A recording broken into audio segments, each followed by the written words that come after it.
Hello friends, good evening and welcome to the success Kendra. Friends देखिए, BPSC TRE 3.0 यानी कि BPSC teacher 3.0 जो री एग्ज़ाम जून 2024 में लिया जाएगा, उसके लिए आज से हम लोग एक नई शुरुआत कर रहे हैं। जी हाँ फ्रेंड्स, आज से हम लोग एनसीईआरटी और एससीईआरटी बुक के सभी सब्जेक्ट को चैप्टर वाइज एमसीक्यू के रूप में डिस्कस करेंगे। बड़ा ही इम्पॉर्टेंट यह सीरीज़ होने वाला आपके लिए। साथ ही साथ आज का भी सेशन बड़ा ही इम्पॉर्टेंट है। आज इस सेशन में हम लोग बीपीएससी टीआरई 3.0 यानी कि बीपीएससी टीचर 3.0 री एग्ज़ाम 2024 के लिए एनसीईआरटी और एससीईआरटी क्लास 9th और क्लास 10th का जो बुक है, उसमें जितने भी हिस्ट्री के क्वेश्चंस हैं चैप्टर वाइज सभी प्रश्नों को आज इस सेशन में हम डिस्कस करेंगे। बड़ा ही इम्पॉर्टेंट सेशन है फ्रेंड्स, इसको ध्यानपूर्वक पूरा ज़रूर देखिएगा। अगर आप चैनल पर पहली बार विजिट कर रहे हैं तो चैनल को ज़रूर सब्सक्राइब कर लीजिए और जो बगल में बेल आइकन है, घंटी का निशान है, उसको भी दबा लीजिए ताकि जब भी बीपीएससी टीआरई 3.0 और बीपीएससी टीआरई 4.0 से संबंधित कोई भी इम्पॉर्टेंट सेशन अपलोड किया जाए तो उसका नोटिफिकेशन सबसे पहले आपके पास पहुंच जाए। तो चलिए फ्रेंड्स, बिना देरी किए हुए सेशन आज के स्टार्ट करते हैं। एक बार सभी लोग प्लीज़ जल्दी से सेशन को लाइक कर दीजिए और इसका लिंक फटाफट किसी भी एक ग्रुप में जहाँ कहीं भी आप हैं वहाँ पर शेयर कर दीजिए। एक बार सभी लोग प्लीज़ जल्दी से सेशन को लाइक कर देंगे। चलिए फ्रेंड्स, अब हम लोग आज का सेशन स्टार्ट करते हैं। तो फ्रेंड्स, जैसे मैंने आपको बताया है कि आज इस सेशन में हम लोग बीपीएससी टीआरई 3.0 यानी कि बीपीएससी टीचर 3.0 री एग्ज़ाम 2024 के लिए एनसीईआरटी और एससीईआरटी, जी हाँ फ्रेंड्स, एनसीईआरटी और एससीईआरटी का जो बुक है क्लास 9th और क्लास 10th का, उसके हिस्ट्री के सारे चैप्टर को हम लोग एमसीक्यू के रूप में डिस्कस करने वाले हैं। बड़ा ही इम्पॉर्टेंट सेशन है आपके एग्ज़ाम के दृष्टिकोण से, यानी कि बीपीएससी टीआरई 3.0 री एग्ज़ाम 2024 के दृष्टिकोण से। इसीलिए इसको ध्यानपूर्वक ज़रूर देखिएगा। और फ्रेंड्स ध्यान दीजिए, देखिए इस सेशन को बनाने में 4 से 5 घंटे का मेरा इम्पॉर्टेंट समय लगा हुआ है। सो फ्रेंड्स प्लीज़ सेशन को लाइक ज़रूर करें। आपका एक लाइक हमें काफ़ी मोटिवेट करता है और इस सेशन को ज़्यादा से ज़्यादा शेयर भी ज़रूर करिएगा। चलिए शुरू करते हैं। एक बार फटाफट सभी लोग सेशन को लाइक कर दीजिए। देखिए फ्रेंड्स, सबसे पहले हम लोग क्लास 9th का जो हिस्ट्री है उसके सारे चैप्टर को एमसीक्यू के रूप में डिस्कस करेंगे। फिर हम लोग क्लास 10th को भी इसी प्रकार से कवर करेंगे इसी सेशन में। तो यहाँ पर देखिए आप, कक्षा 9 इतिहास की दुनिया अध्याय 1 है यह, और चैप्टर का नाम है भौगोलिक खोजें। थोड़ा सा मैं जूम करता हूँ ताकि प्रश्न आपको और स्पष्ट रूप से दिखाई दे। चलिए पहला प्रश्न पढ़ेंगे कि मार्को पोलो कहाँ का यात्री था। मार्को पोलो कहाँ का यात्री था फ्रेंड्स? आंसर देखिए सबको कमेंट करना है। और देखिए आंसर कमेंट करने से क्या होगा कि जो चीज़ आप कमेंट करते हैं अगर गलत होता है आपसे, तो अगर गलत करके आप सीखते हैं तो वो चीज़ें काफ़ी लंबे समय तक आपको याद रहेंगी। चलिए बताइए, मार्को पोलो कहाँ का यात्री था? तो देखिए मार्को पोलो जो था यह वेनिस गणराज्य में जन्मे एक इतालवी व्यापारी, खोजकर्ता और लेखक था। तो ये इटली का था, वेनिस गणराज्य में इसका जन्म हुआ था। ठीक है ना, इसे आप ज़रूर याद रखेंगे। तो यह इटावली यात्री था, इटली का था। ऑप्शन में देखिए इटली नहीं दिया गया है। ठीक है ना, तो आपको बीपीएससी टीआरई में उपरोक्त में से एक से अधिक और उपरोक्त में से कोई नहीं ऑप्शन मिलता है। तो ऑप्शन नंबर यहाँ पर ई होगा आपका। ऑप्शन नंबर ई, उपरोक्त में से कोई नहीं, क्योंकि मार्को पोलो वेनिस गणराज्य में जन्मा एक इतालवी यात्री था, इटली का यात्री था। अच्छा, एक प्रश्न पूछा जाता है कि मार्को पोलो जो है किस वंश के दौरान भारत की यात्रा किया था? तो मार्को पोलो पांड्य वंश के दौरान भारत की यात्रा किया था। और पांड्य वंश की राजधानी कहाँ पर है? तो मदुरई पांड्य वंश की राजधानी थी, मदुरई। अच्छा, जब मार्को पोलो ने चीन का दौरा किया था, जब मार्को पोलो ने चाइना का दौरा किया था, तब वहाँ का शासक कौन था? ये प्रश्न ऑलरेडी बीपीएससी के द्वारा पूछ लिया गया है। तो देखिए, जब मार्को पोलो ने चाइना का दौरा किया था, चीन का दौरा किया था, उस समय वहाँ का शासक कुबलई खान था। उस समय वहाँ का शासक कौन था? उस समय वहाँ का शासक कुबलई खान था। ठीक है ना, इसे भी आप ज़रूर याद रखिएगा। चलिए, तो इनमें से कोई नहीं राइट आंसर होगा। उसके बाद देखिए दूसरा प्रश्न है कि यूरोप वासियों ने कंपास का ज्ञान किनसे सीखा? सब लोग आंसर कमेंट करिए। यूरोप वासियों ने कंपास का ज्ञान किनसे सीखा? कंपास हिंदी में इसको बोलेंगे दिक्सूचक यंत्र। ठीक है ना, दिक्सूचक यंत्र। तो देखिए यूरोप वासियों ने कंपास का ज्ञान किनसे सीखा था? तो फ्रेंड्स ये कहाँ से, किनसे सीखा था? तो इन्होंने सीखा था अरबों से। ठीक है ना, अरबों से सीखा था। और अरबों ने किससे सीखा था? अरबों ने चाइनीज से सीखा था, चीनियों से सीखा था, ठीक है ना। अरबों ने चीनियों से सीखा था और इसका प्रचार यूरोप में उन्होंने किया था। तो अगर पूछा जाए कि अरबों ने कहाँ से सीखा था, तो अरबों ने चीनियों से सीखा था, ठीक है ना, चीनियों से सीखा था। इसे भी आप याद रखिएगा। चलिए उसके बाद देखिएगा कि भारत में फ्रांसीसी का आगमन कब हुआ था? भारत में फ्रांसीसी का आगमन कब हुआ था? बताइए, राइट आंसर क्या होगा? तो देखिए सन 1664 ईस्वी में, सन 1664 ईस्वी में भारत के साथ व्यापार करने के लिए लुई 14वां, याद रखिएगा लुई 14वां, ठीक है ना, लुई 14वां। एक बार मैं और रिपीट करता हूँ, सन 1664 ईस्वी में भारत के साथ व्यापार करने के लिए लुई 14वां के शासनकाल के दौरान फ्रांसीसी ईस्ट इंडिया कंपनी का गठन किया गया। और देखिए भारत में फ्रांसीसियों की जो पहली फैक्ट्री थी, यह फ्रैंक कैरो ने, किसने? फ्रैंक कैरो ने 1668 में सूरत में स्थापित किया था। और फ्रांसीसी ईस्ट इंडिया कंपनी की स्थापना कहाँ पर हुई थी, कब हुई थी? तो 1664 में। इसे भी आप ध्यान रखिएगा, 1664 यहाँ पर राइट आंसर हो जाएगा। और फ्रांसीसियों की जो पहली फैक्ट्री थी, यह फ्रैंक कैरो ने 1668 में सूरत में स्थापित किया था। देखिए ये क्वेश्चन बड़ा इंपॉर्टेंट है। विश्व का चक्कर किस यात्री ने सर्वप्रथम लगाया था? विश्व का चक्कर, बताइए राइट आंसर इसका क्या होगा? या फिर समुद्री मार्ग से संपूर्ण विश्व का चक्कर लगाने वाला पहला व्यक्ति कौन था? तो फ्रेंड्स यह मैगलन था। कौन था? मैगलन राइट आंसर हो जाएगा। अच्छा याद रखेंगे अमेरिका की खोज किसने किया था? तो अमेरिका का खोज किया था क्रिस्टोफर कोलंबस ने। अच्छा अमेरिका का नाम, अमेरिका पड़ा था अमेरिगो वेस्पुसी के नाम पर, ठीक है ना, अमेरिगो, यहाँ मैं लिखता हूँ अमेरिगो वेस्पुसी, जो कि इटली का था, इसी के नाम पर जो है अमेरिका का नाम अमेरिका पड़ा था, ठीक है। प्रशांत महासागर का नामकरण किसने किया था? तो ये मैगलन ने किया था, ठीक है ना। और समुद्री मार्ग से संपूर्ण विश्व का चक्कर लगाने वाला पहला व्यक्ति भी मैगलन ही था, ठीक है, याद रहेगा आपको। चलिए उसके बाद नेक्स्ट क्वेश्चन करेंगे कि रेड इंडियन कहाँ के निवासी हैं? रेड इंडियन जो हैं ये कहाँ के निवासी हैं फ्रेंड्स? बताइए राइट आंसर क्या होगा? तो देखिए रेड इंडियन जो हैं ये कहाँ के निवासी हैं? तो राइट आंसर इसका क्या होगा फ्रेंड्स? अमेरिका के, ठीक है ना। रेड इंडियन अमेरिका के निवासी हैं। कहाँ के रेड इंडियन निवासी हैं? रेड इंडियन अमेरिका के मूल निवासी थे, ठीक है। चलिए उसके बाद नेक्स्ट क्वेश्चन हमारा कि क्रिस्टोफर कोलंबस ने निम्नलिखित में से किसकी खोज की? तो अभी मैंने आपको बताया था क्रिस्टोफर कोलंबस ने किसकी खोज किया था? तो क्रिस्टोफर कोलंबस ने किया था अमेरिका की खोज, ठीक है ना, अमेरिका की खोज किया था। चलिए अब अगला अध्याय आ गया हमारा, अध्याय 2 है और चैप्टर का नाम है अमेरिकी स्वतंत्रता संग्राम। बड़ा ही इंपॉर्टेंट यह चैप्टर है। देखिए सप्तवर्षीय युद्ध में काफ़ी क्षति किन देशों को हुई? सप्तवर्षीय युद्ध, बताइए ये हुआ था कब? तो सप्तवर्षीय युद्ध हुआ था 1756 से लेकर के 1763 तक। 7 वर्षों तक यह युद्ध चला था, इसीलिए इसको सप्तवर्षीय युद्ध कहा गया। और यह इंग्लैंड और फ्रांस के बीच हुआ था, ठीक है ना, यह इंग्लैंड और फ्रांस के बीच हुआ था और यह तीसरे आंग्ल फ्रांसीसी युद्ध के साथ ही समाप्त हो गया था। सप्तवर्षीय युद्ध के कारण इंग्लैंड जो है यह एक विशाल औपनिवेशिक साम्राज्य का स्वामी बनना चाहता था, किंतु उसकी आर्थिक दशा जो है काफ़ी शोचनीय हो गई थी। युद्ध के दौरान काफ़ी क्षति हुई थी इंग्लैंड को। और देखिए यहाँ पर, लेकिन इस युद्ध में अंग्रेज ने फ्रेंच उपनिवेशों पर अधिकार करके अमेरिका से फ्रांस की शक्ति का अंत कर दिया था, ठीक है, याद रखिएगा, काफ़ी इंपॉर्टेंट क्वेश्चन है। और France was the country that suffered the most in the 7 years war. France को काफ़ी क्षति हुई थी, ठीक है। चलिए उसके बाद नेक्स्ट क्वेश्चन है। अच्छा ये तो बात हो गई सप्तवर्षीय युद्ध की। अगर आपसे पूछा जाए कि द 100 ईयर वार्स जो है ये जो है किसके बीच हुआ था? 100 वर्षीय युद्ध, 100 वर्षीय युद्ध, ठीक है ना, द 100 ईयर्स वार, तो ये भी इंग्लैंड और फ्रांस के बीच हुआ था।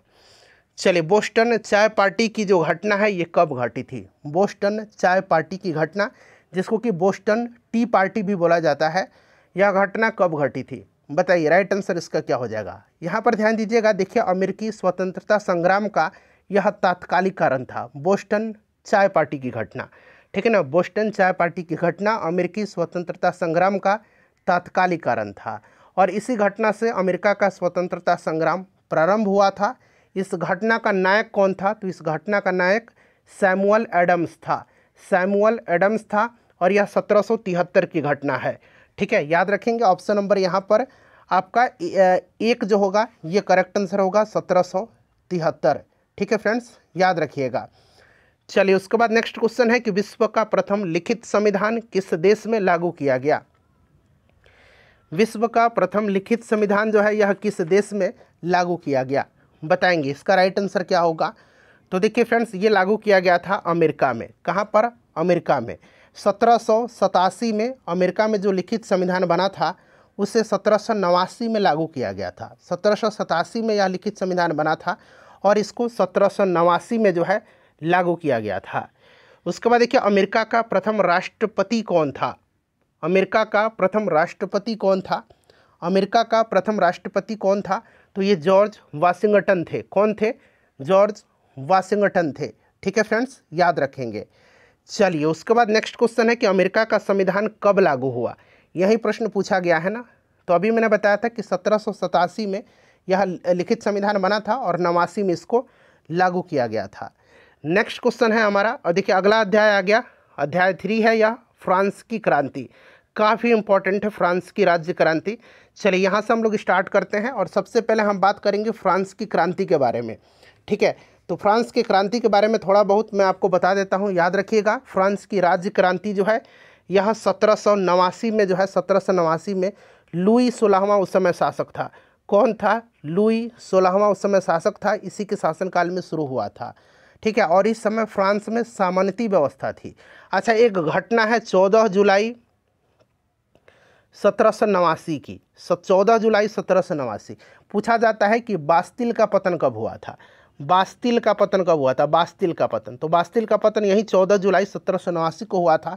दरअसल 14 जुलाई 1789 को क्रांतिकारियों ने बास्तिल के कारागृह का फाटक तोड़ करके बंदियों को मुक्त कर दिया था और तब से 14 जुलाई को जो है फ्रांस में राष्ट्रीय दिवस के रूप में मनाया जाता है। इसे भी ध्यान रखिएगा। समानता, स्वतंत्रता और बंधुत्व का नारा फ्रांस की राज्य क्रांति की देन है।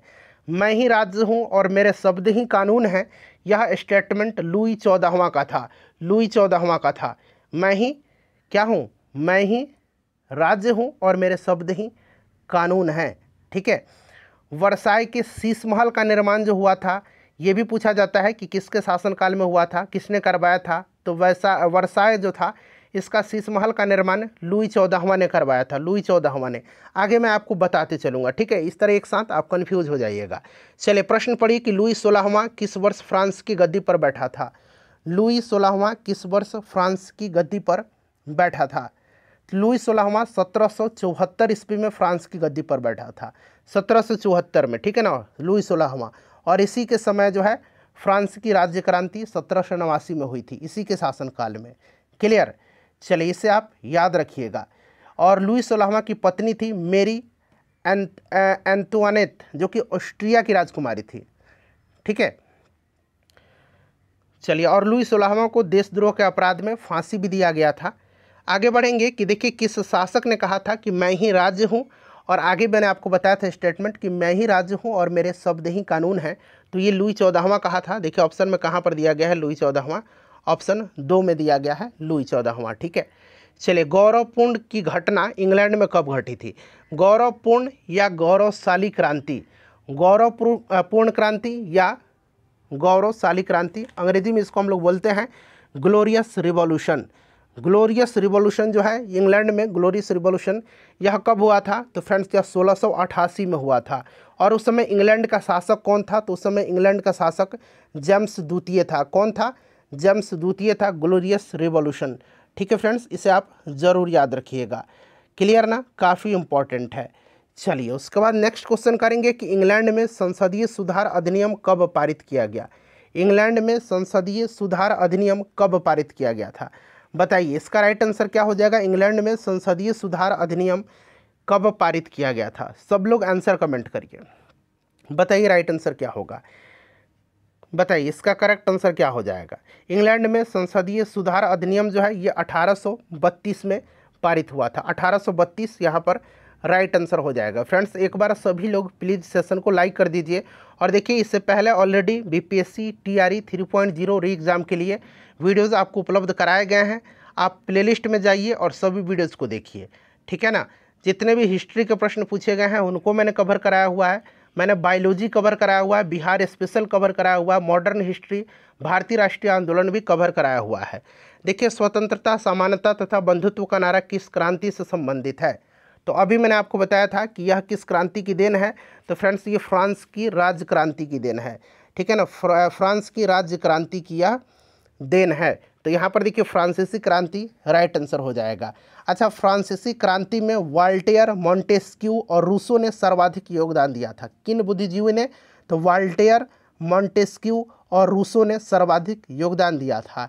ठीक है, रूसो की रचना आपको याद है, सोशल कॉन्ट्रैक्ट रूसो की रचना है, और लेटर्स ऑन इंग्लिश जो है वाल्टेयर की रचना है, लेटर्स ऑन इंग्लिश।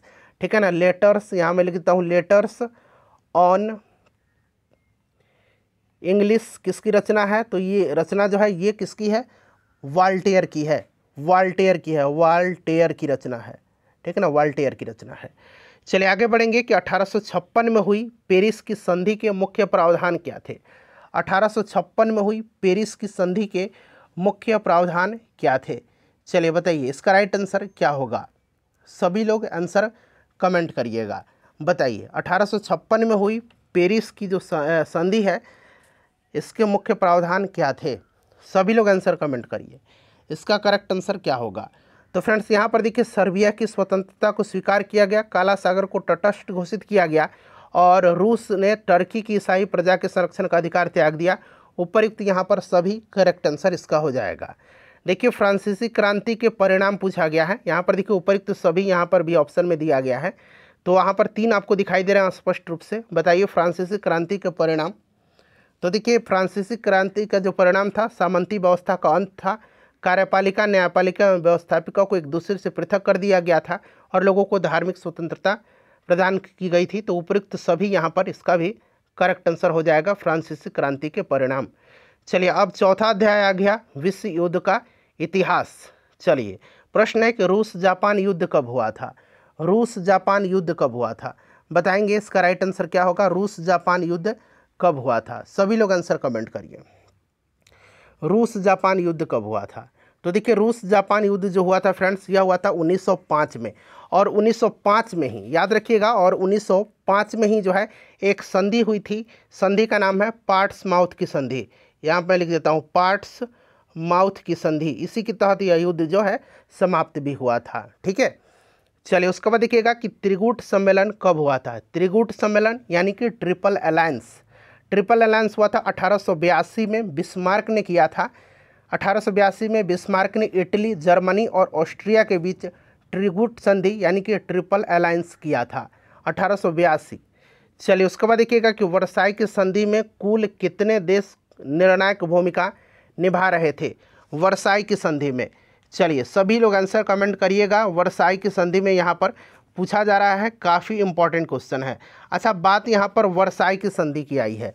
वर्साई की संधि जो हुई थी ये कब हुई थी? तो वर्साई की संधि जो हुई थी यह हुई थी 28 जून 1919 ईस्वी को। ठीक है ना, 1919 ईस्वी को वर्साई की संधि। ठीक है ना फ्रेंड्स, जर्मनी के साथ किया गया था। इससे आरोपित संधि भी कहा जाता है, क्योंकि इसी संधि में दूसरे विश्व युद्ध का बीजारोपण किया गया था। ठीक है ना, प्रथम विश्व युद्ध के दौरान जो होने वाली वर्साई की संधि है, इसी में द्वितीय विश्व युद्ध का बीजारोपण हुआ था। ठीक है फ्रेंड्स, इसको आप ज़रूर याद रखिएगा, काफ़ी इंपॉर्टेंट क्वेश्चन है। तो वर्साई की संधि में कुल कितने देश निर्णायक भूमिका निभा रहे थे? तो ये केवल 3 देश जो थे ये आपके निर्णायक भूमिका में निभा रहे थे। ठीक है ना, अमेरिका, ब्रिटेन और फ्रांस जो था। तो यहाँ पर ऑप्शन यहाँ पर 3 राइट आंसर हो जाएगा। ठीक है, चलिए उसके बाद देखिए, किस वर्ष विश्वव्यापी आर्थिक मंदी आई थी? इंपॉर्टेंट क्वेश्चन है, किस वर्ष विश्वव्यापी आर्थिक मंदी आई थी? तो काफ़ी इंपॉर्टेंट क्वेश्चन है, याद रखिएगा 1929 में। ठीक है, 1929 में। देखिए, पर्ल हार्बर कहाँ पर स्थित है? पर्ल हार्बर कहाँ पर स्थित है? बताइए राइट आंसर इसका क्या होगा? पर्ल हार्बर कहाँ पर स्थित है? काफ़ी इंपॉर्टेंट है पर्ल हार्बर। ठीक है, पर्ल हार्बर कहाँ पर स्थित है? बताइए करेक्ट आंसर इसका क्या होगा? काफ़ी इंपॉर्टेंट क्वेश्चन है, बताइए पर्ल हार्बर कहाँ पर स्थित है? राइट आंसर इसका क्या होगा? सभी लोग इसका आंसर कमेंट करिएगा। तो फ्रेंड्स पर्ल हार्बर जो है ये कहाँ पर है, अमेरिका में है, ठीक है ना। अमेरिका यहाँ पर राइट आंसर हो जाएगा। पर्ल हार्बर अमेरिका के हवाई द्वीप में होनोलुलु की ये समीप है, याद रखिएगा, ठीक है ना। काफ़ी इंपॉर्टेंट क्वेश्चन है। चलिए अब हम लोग आगे बढ़ेंगे और नेक्स्ट क्वेश्चन कर लेंगे। देखिए अब अगला चैप्टर आ गया नाजीवाद। नाजीवाद, फासीवाद आपने पढ़ा होगा। आप यहाँ पर मैं आपको बताऊंगा। देखिए मुसोलिनी का संबंध किस देश से है, मुसोलिनी का संबंध जो है यह किस देश से है, बताइए फ्रेंड्स, इसका राइट आंसर क्या होगा। मुसोलिनी का संबंध जो है यह किस देश से है। देखिए फासिज्म जो था ना, इसका उदय सर्वप्रथम इटली में हुआ था, फासीवाद, और इसका जन्मदाता मुसोलिनी को माना जाता है, ठीक है ना, मुसोलिनी को माना जाता है, याद रखिएगा। काफ़ी इंपॉर्टेंट क्वेश्चन है। तो मुसोलिनी कहाँ का था, तो राइट आंसर यहाँ पर इटली करेक्ट आंसर हो जाएगा, इटली का था, ठीक है।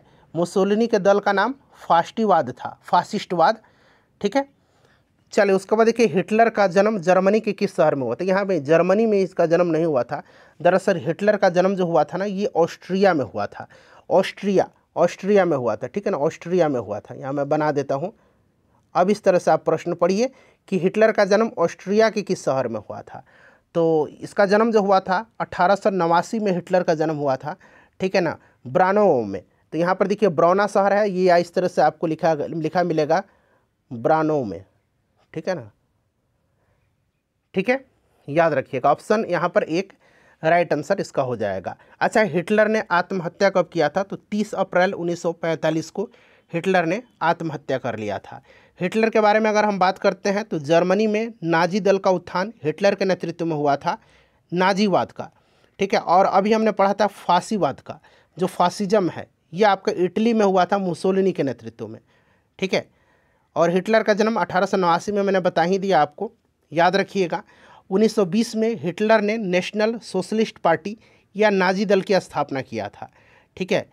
हिटलर जो था एक राष्ट्र एक नेता का नारा दिया था, और हिटलर की जो आत्मकथा है मेरा संघर्ष यानी कि मीन कैंप जो है ये हिटलर की आत्मकथा है। ये सब आप याद रखिएगा, ठीक है ना। चलिए मीन कैंप पुस्तक किसकी रचना है, तो अभी मैंने बताया था मीन कैंप हिटलर की है, ऑप्शन 2 राइट आंसर होगा। चलिए हिटलर को चांसलर मनोनीत कब किया गया था, हिटलर को चांसलर मनोनीत कब किया गया था, बताइए राइट आंसर इसका क्या हो जाएगा। हिटलर को चांसलर कब मनोनीत किया गया था, काफ़ी इंपॉर्टेंट क्वेश्चन है। करेक्ट आंसर इसका क्या होगा, बताइए करेक्ट आंसर इसका क्या होगा। सब लोग आंसर कमेंट करिए कि इसका राइट आंसर क्या होगा। सब लोग आंसर कमेंट करिए, इंपॉर्टेंट क्वेश्चन है। तो फ्रेंड्स यह 1933 में, ठीक है ना, याद रखिएगा। देखिए जर्मनी की मुद्रा का नाम क्या था, जर्मनी की मुद्रा का नाम उस समय जो था ना, जर्मनी की मुद्रा का नाम ये ड्यूस मार्क था, ठीक है ना। लेकिन अब जो है यूरो है जर्मनी की मुद्रा, अभी यूरो है, ठीक है। चलिए तो यहाँ पर आप कमेंट मत करिएगा आप लोग। देखिए अगला चैप्टर आ गया कि वन समाज और उपनिवेशवाद। देखिए भारत की सबसे बड़ी जनजाति कौन सी है, भारत की सबसे बड़ी जनजाति जो है ये कौन सी है। तो भारत की सबसे बड़ी जनजाति जो है फ्रेंड्स ये कौन सी है, बताइए फटाफट आंसर कमेंट करिए आप लोग। सबसे बड़ी जनजाति जो है ये भील है, ठीक है ना, कौन सी है, भील है। चलिए भारतीय वन अधिनियम कब पारित किया गया, भारतीय वन अधिनियम जो है ये कब पारित किया गया। भारतीय वन अधिनियम को पारित किया गया 1865 में, कब, 1865 में। अच्छा वन संरक्षण अधिनियम कब पारित हुआ था, वन संरक्षण अधिनियम, ये वन अधिनियम है, वन संरक्षण अधिनियम को 1980 में पारित किया गया था, और वन्यजीव संरक्षण अधिनियम को 1972 में। ये भी आप साथ साथ दोनों पॉइंट को याद रखिएगा। देखिए तमार विद्रोह कब हुआ था, तमार विद्रोह जो है ये कब हुआ था। देखिए तमार विद्रोह जो है ये 1789 में छोटा नागपुर में हुआ था, छोटा नागपुर के उराव जनजाति के द्वारा जो है यह हुआ था, और इसके मुख्य नेता का नाम याद रखेंगे ठाकुर भोलानाथ सिंह थे, ठीक है। 1789 इंपॉर्टेंट है। देखिए कंद विद्रोह किस राज्य से संबंधित है, कंद विद्रोह जो है, कंद विद्रोह यह किस राज्य से संबंधित है, इंपॉर्टेंट क्वेश्चन है फ्रेंड्स, बताइए इसका करेक्ट आंसर क्या होगा। कंद विद्रोह जो है यह संबंधित है उड़ीसा से, ठीक है ना, उड़ीसा से। चलिए बिरसा मुंडा का जन्म झारखंड के किस गांव में हुआ था। आप लोग बीपीएससी टीआरई 3.0 री एग्ज़ाम 2024 एनसीईआरटी एससीईआरटी का बुक जो है history class 9th 10th chapter wise हम लोग कवर कर रहे हैं, ठीक है। देखिए बिरसा मुंडा का जन्म जो हुआ था ये कब हुआ था, तो याद रखेंगे 15 नवंबर 1875 को। ठीक है, इनका जन्म उलीहातू गांव में हुआ था। तो यहाँ पर उलीहातू यहाँ पर राइट आंसर हो जाएगा। सन आपको याद रखना है फ्रेंड्स 1875। ठीक है, चलिए उसके बाद देखिएगा 7वां अध्याय आ गया शांति के प्रयास। देखिए संयुक्त राष्ट्र के कितने अंग हैं, थोड़ा सा ये धुंधला है, बस एक पेज है, फिर भी आपको स्पष्ट दिखाई दे रहा है।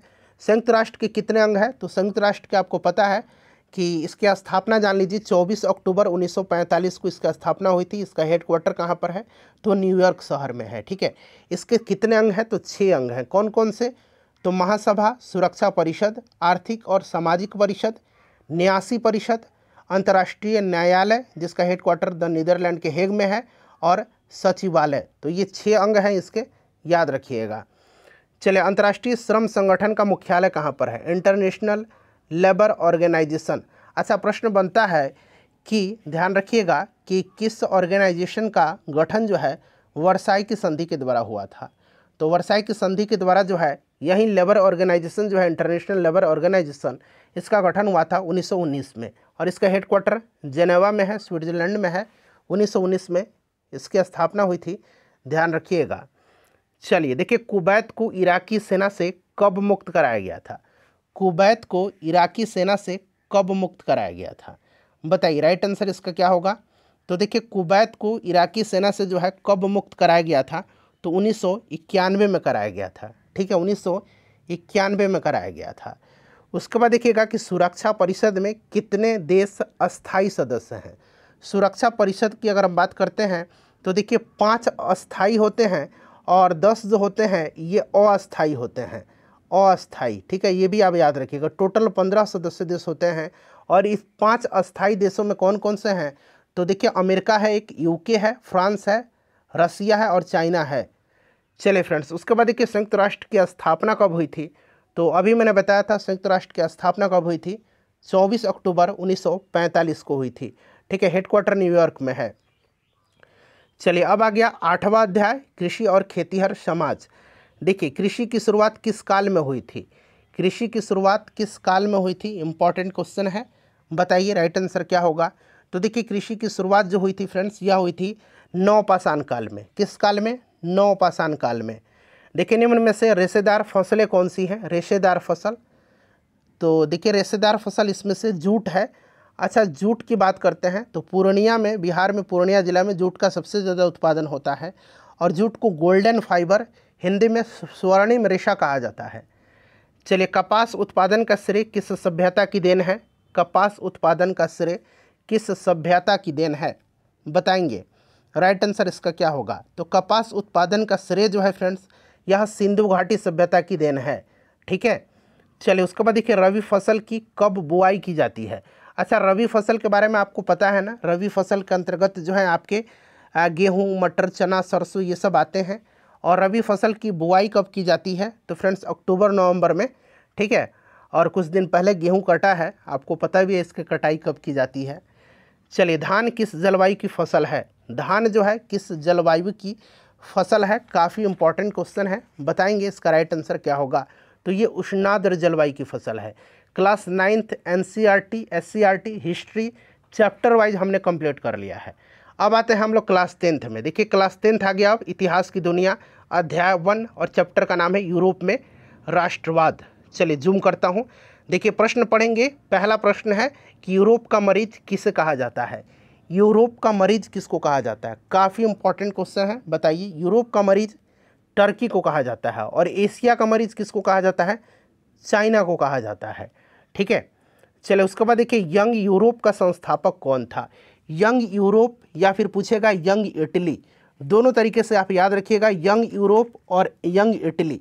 अच्छा यहाँ पर यंग यूरोप पूछा गया है, यंग यूरोप का संस्थापक कौन था, बताइए। यंग यूरोप का संस्थापक जो था ये कौन था फ्रेंड्स, तो यंग यूरोप का संस्थापक जो था ये कौन था, बताइए। तो फ्रेंड्स मेज़नी था, मेज़नी राइट आंसर इसका हो जाएगा। जोसेफ मेज़नी जो था इसको इटली के एकीकरण का जनक कहा जाता है, जोसेफ मेज़नी को। ठीक है ना, याद रखिएगा, इम्पॉर्टेंट है। ठीक है, चलिए आगे बढ़ेंगे कि मेज़नी का संबंध किस संगठन से था, मेज़नी का संबंध किस संगठन से था, बताइए मेजनी का संबंध जो था ये किस संगठन से था? काफ़ी इंपॉर्टेंट क्वेश्चन है। करेक्ट आंसर इसका बताइए। तो ये कार्बोनरी यहाँ पर राइट आंसर हो जाएगा। कार्बोनरी सोसाइटी था एक, ठीक है ना। कार्बोनरी सोसाइटी की अगर पूछा जाएगा कि संस्थापक कौन था, तो इसका संस्थापक गिवर्टी था, कार्बोनरी जो सोसाइटी था, ठीक है। चलिए, और यहाँ पर आप देखेंगे फ्रेंड्स, आगे मैं आपको बता देता हूँ, एक लाल कुर्ती नाम से सेना का गठन किया था गैरीबाल्डी ने। गैरीबाल्डी ने जो है लाल कुर्ती नाम से सेना का संगठन किया था, ठीक है फ्रेंड्स।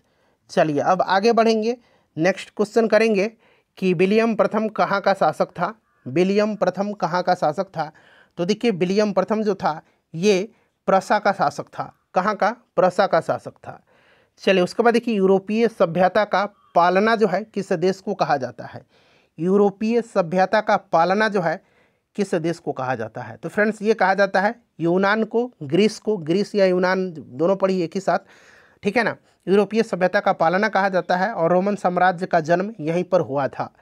देखिए हंगरी की भाषा क्या है? वैसे हंगरी की भाषा की बात करते हैं तो हंगरेरियन जो है यह हंगरी की भाषा है, लेकिन मैग्यार भी है, इसे भी आप ध्यान रख सकते हैं। यंग इटली की स्थापना किसने किया था? यंग इटली का संस्थापक कौन था? तो मैंने बताया था यंग इटली की स्थापना किसने किया था? जोसेफ मैज़िनी ने। सन आप जरूर याद रखिएगा 1831 में। 1831 में जो है जोसेफ मैज़िनी ने यंग इटली की स्थापना किया था। और जोसेफ मैज़िनी का एक स्टेटमेंट है, कथन है, याद रखिएगा कि यदि समाज में क्रांति लानी हो तो क्रांति का नेतृत्व नव युवकों के हाथ में दे दो। यह कथन जो है जोसेफ मैज़िनी का है, ठीक है। चलिए इटली का एकीकरण जो है कब हुआ था? ये भी प्रश्न बन सकता है। तो 1871 में इटली का एकीकरण पूरा हुआ था। किसने किया था? तो काउंट काबूर ने किया था। चलिए आगे बढ़ेंगे कि किसने कहा था कि फ्रांस जब छींकता है तो बाकी यूरोप को सर्दी जुकाम हो जाता है? यह किसने कहा था? तो यह स्टेटमेंट जो है यह किसका है? तो फ्रेंड्स यह मेटरनिख का है। किसका है? तो याद रखिएगा ये मेटरनिख का कथन है। देखिए उसके बाद नेक्स्ट क्वेश्चन है कि जॉलवेरान की स्थापना किस राज्य ने की? जॉलवेरान की स्थापना किस राज्य ने की? बताइए। तो फ्रेंड्स ये किया था किसने? प्रसा ने किया था, ठीक है ना, प्रसा ने किया था। चलिए उसके बाद नेक्स्ट क्वेश्चन हमारा कि जर्मनी का एकीकरण कब पूरा हुआ था? तो अभी मैंने बताया था जर्मनी का एकीकरण जो है कब पूरा हुआ था, बताइए। राइट आंसर इसका क्या हो जाएगा? बताइए करेक्ट आंसर इसका क्या होगा? जर्मनी का एकीकरण, बताइए करेक्ट आंसर क्या होगा इसका? 1871 में, ठीक है ना। चलिए उसके बाद नेक्स्ट क्वेश्चन हमारा कि लाल कुर्ती का गठन किसने किया था? लाल कुर्ती का गठन तो अभी मैंने आपको बताया था कि गैरीबाल्डी ने किया था, ठीक है ना। चलिए उसके बाद देखिए गैरीबाल्डी पेशे से क्या था? गैरीबाल्डी पेशे से क्या था? बताइए गैरीबाल्डी पेशे से क्या था? राइट आंसर कमेंट करिए सभी लोग। तो गैरीबाल्डी जो था ये पेशे से क्या था फ्रेंड्स?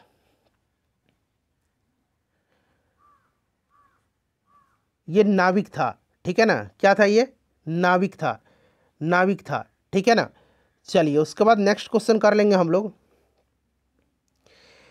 नाविक था हो गया। जर्मन राइन राज्य का निर्माण, जर्मन राइन राज्य का निर्माण किसने किया था? जर्मन राइन राज्य का निर्माण जो है यह किसने किया था? देखिए राइन नदी के जो आसपास का क्षेत्र था उसको एकत्र करके संगठित करके जर्मन राइज राइन का निर्माण नेपोलियन बोनापार्ट ने किया था, ठीक है, याद रखिएगा। और इससे क्या हुआ था कि जो वहाँ के लोग थे उनके अंदर राष्ट्रीय एकता का प्रसार हुआ था, ठीक है। चलिए उसके बाद नेक्स्ट क्वेश्चन हमारा कि चार्टिस्ट आंदोलन कहाँ हुआ था? ये जो चार्टिस्ट आंदोलन है ये कहाँ पर हुआ था? बताइए। देखिए चार्टिस्ट आंदोलन के बारे में आगे भी आपको मिलेगा, थोड़ा सा मैं आपको बता देता हूँ। देखिए चार्टिस्ट आंदोलन जो है ये इंग्लैंड में हुआ था। इंग्लैंड में मजदूर वर्ग के हितों की रक्षा के लिए, उनके संरक्षण के लिए ये चलाया गया पहला जो है मजदूर आंदोलन कह सकते हैं, ठीक है ना। ऑप्शन यहाँ पर 3 राइट आंसर होगा। देखिए यूरोपवासियों के लिए किस देश का साहित्य एवं विज्ञान प्रेरणा का स्रोत रहा था? यूरोपवासियों के लिए किस देश का साहित्य एवं विज्ञान प्रेरणा का स्रोत रहा? राइट आंसर इसका हो जाएगा यूनानियों का, ठीक है ना। यूनान यहाँ पर करेक्ट आंसर होगा। नेपोलियन कोड में कुल कितने कोड थे। नेपोलियन कोड की अब बात आई हुई है, ठीक है ना, नेपोलियन कोड की अब यहाँ पर बात आ गई है। तो बताइए, देखिए नेपोलियन कोड की हम बात करते हैं तो देखिए नेपोलियन ने कानूनों का एक संग्रह तैयार करवाया था जिसको कि नेपोलियन कोड कहा गया था। जिसको क्या कहा गया, जिसको कहा गया था नेपोलियन कोड। और 1804 में जो है नेपोलियन कोड को लागू किया था इसने। और इसमें पूछा गया है कि कुल कितने कोड थे। तो फ्रेंड्स इसमें कुल कोड कितने थे, तो इसमें टोटल कोड जो थे फ्रेंड्स ये 5 कोड थे, ठीक है, याद रखिएगा। और नेपोलियन ने ही बैंक ऑफ फ्रांस की भी स्थापना किया था, ठीक है ना, नेपोलियन ने ही बैंक ऑफ फ्रांस की स्थापना किया था 1800 ईस्वी में, इसे भी आप याद रखिएगा। देखिए अगला प्रश्न आ गया, नेपोलियन संहिता किस वर्ष लागू हुआ था। तो अभी मैंने आपको बताया था 1804 में, ठीक है, याद रखिएगा। चलिए, फ्रांस में किस वंश की स्थापना वियना कांग्रेस के द्वारा की गई। फ्रांस में किस वंश की स्थापना वियना कांग्रेस के द्वारा की गई। राइट आंसर इसका क्या होगा बताइए। तो ये जो बुर्बो वंश था इसकी स्थापना की गई। देखिए कार्बिनरी की स्थापना किस वर्ष हुई थी। कार्बिनरी की स्थापना किस वर्ष हुई थी। कार्बिनरी की स्थापना जो है किस वर्ष हुई थी बताइए। राइट आंसर इसका क्या होगा। तो देखिए इसकी स्थापना हुई थी 1810 में, 1810 में हुई थी, ठीक है। चलिए उसके बाद देखिएगा कि यूनान में स्वतंत्रता संग्राम में किसकी पराजय हुई थी। यूनान में स्वतंत्रता संग्राम में किसकी पराजय हुई थी बताइए। राइट आंसर इसका क्या होगा। तो फ्रेंड्स ये पराजय हुई थी तुर्की की, टर्की की पराजय हुई थी। देखिए फ्रांसीसी उपनिवेशों से अंतिम रूप से दास प्रथा का उन्मूलन कब किया गया। फ्रांसीसी उपनिवेशों से, ठीक है ना, फ्रांसीसी उपनिवेशों से दास प्रथा का उन्मूलन कब किया गया बताइए। इसका आंसर क्या होगा। राइट आंसर इसका हो जाएगा फ्रेंड्स 1848 में, ठीक है ना, 1848 में फ्रांसीसी उपनिवेशों से। चलिए उसके बाद देखिए नेपोलियन बोनापार्ट ने स्वयं को फ्रांस का सम्राट किस वर्ष घोषित किया। नेपोलियन बोनापार्ट ने स्वयं को फ्रांस का सम्राट जो है किस वर्ष घोषित किया था। नेपोलियन बोनापार्ट बताइए। राइट आंसर इसका क्या हो जाएगा। नेपोलियन बोनापार्ट ने बताइए फ्रांस का सम्राट। तो फ्रेंड्स ये बना था 1804 में फ्रांस का सम्राट, ठीक है ना, 1804 में बना था, याद रखिएगा। और आधुनिक फ्रांस का निर्माता नेपोलियन को ही माना जाता है, ठीक है ना। नेपोलियन ने ही सर्वप्रथम इंग्लैंड को बनियों का देश कहा था। नेपोलियन का जन्म हुआ था कोर्सिका द्वीप पर। कहाँ पर हुआ था नेपोलियन का जन्म। नेपोलियन का जन्म हुआ था कोर्सिका द्वीप पर, ठीक है ना। और नेपोलियन की मृत्यु हुई थी सेंट हेलेना द्वीप पर। नेपोलियन की मृत्यु हुई थी सेंट हेलेना द्वीप पर, सेंट हेलेना, ठीक है। और मृत्यु हुई थी कोर्सिका द्वीप पर। ये दोनों आप ध्यान रखिएगा। वाटरलू का युद्ध जो हुआ था 1815 में, वाटरलू का युद्ध, इसी में नेपोलियन पराजित हो गया था। इसको बंदी बना करके सेंट हेलेना द्वीप पर भेज दिया गया था, जहाँ पर 1821 में नेपोलियन की मृत्यु हो जाती है। और इसका जन्म हुआ था कोर्सिका द्वीप पर। जन्म हुआ था इसका कोर्सिका द्वीप पर 1769 में, 1769 में। तो ये सब पॉइंट आप याद रख सकते हैं, मैं आपको बताते चल रहा हूँ, ठीक है ना। चलिए फ्रांस की राज्य क्रांति 1789 में किसके शासनकाल में हुई थी। तो फ्रेंड्स यह लुई 16वां था, कई दफ़ा मैंने आपको बता दिया। चलिए, और उस समय सामंती व्यवस्था थी। निम्न में से किस तिथि को फ्रांस में जो है राष्ट्रीय दिवस के रूप में मनाया जाता है। तो ये घटना मैंने बताया था ना आपको, 14 जुलाई 1789 की घटना है। क्रांतिकारियों ने बास्तिल के जो कारागृह था उसको तोड़ करके बंदियों को मुक्त कर दिया, और तब से 14 जुलाई को फ्रांस में राष्ट्रीय दिवस के रूप में मनाया जाता है। चलिए, समानता, स्वतंत्रता एवं बंधुत्व का नारा किस क्रांति से संबंधित है। तो ये फ्रांस की राज्य क्रांति की देन है। चलिए, फ्रांसीसी समाज के संदर्भ में टैले और तीथे जो था ये क्या था। टैले और तीथे क्या था। तो एक प्रकार का यह भौमिक अर्थ था टैले, और तीथे एक प्रकार का धार्मिक अर्थ था, ठीक है। चलिए फ्रेंड्स, नेक्स्ट क्वेश्चन कर लेंगे कि निम्नलिखित में से कौन सा युग्म सही नहीं है। यहाँ पर देखिए सही नहीं पूछा गया। एक तरफ क्या दिया गया है आपको, यहाँ पर जो है रचना दिया गया और दूसरी तरफ लेखक है। ये रचना है, सूचना हटाइए, रचना है ये, ठीक है ना। सोशल कॉन्ट्रैक्ट रूसो की रचना है ना, तो यहाँ पर रॉबर्ट ओवेन दिया गया जो कि गलत है। सोशल कॉन्ट्रैक्ट रूसो की है। लेटर्स ऑन इंग्लिश मैंने बताया था वाल्टेयर की है। द स्पिरिट ऑफ लॉज जो है ये मॉन्टेस्क्यू की है। द स्पिरिट ऑफ लॉज यानी कि कानून की आत्मा, इसको हिंदी में बोलेंगे, ये मॉन्टेस्क्यू की है। और दास कैपिटल और कम्युनिस्ट मैनिफेस्टो कार्ल मार्क्स की है। तो पूछा गया कौन सा इसमें से जो है सही नहीं है। तो यहाँ पर देखिए सोशल कॉन्ट्रैक्ट रॉबर्ट ओवेन की नहीं है, ये रूसो की रचना है। चलिए, उसके बाद देखिएगा कि जर्मनी ने इटली और जापान के साथ त्रिपक्षीय संधि पर हस्ताक्षर कब किया था बताएंगे। इसका राइट आंसर क्या हो जाएगा? करेक्ट आंसर इसका क्या हो जाएगा? जर्मनी ने इटली और जापान के साथ त्रिपक्षीय संधि पर हस्ताक्षर कब किया था?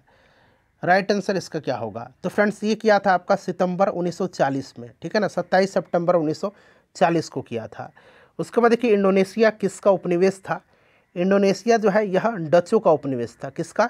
डचों का उपनिवेश था। अब देखिए किस देश की संसद विश्व की सबसे प्राचीन संसद है?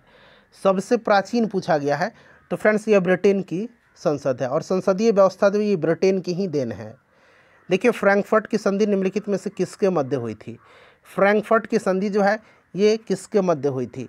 बताइए राइट आंसर इसका क्या हो जाएगा? फ्रैंकफर्ट की संधि। सभी लोग आंसर कमेंट करिएगा। फ्रैंकफर्ट की संधि जो है यह किसके मध्य हुई थी? काफ़ी इंपॉर्टेंट क्वेश्चन है फ्रेंड्स। बताइए फ्रैंकफर्ट की संधि जो है यह किसके मध्य हुई थी? फ्रैंकफर्ट की संधि हुई थी 10 मई 1871 को। फ्रांस और प्रसा, कहीं कहीं फ्रांस और जर्मनी भी आपको मिलेगा, याद रखिएगा, ठीक है ना। ऑप्शन ए का राइट आंसर हो जाएगा।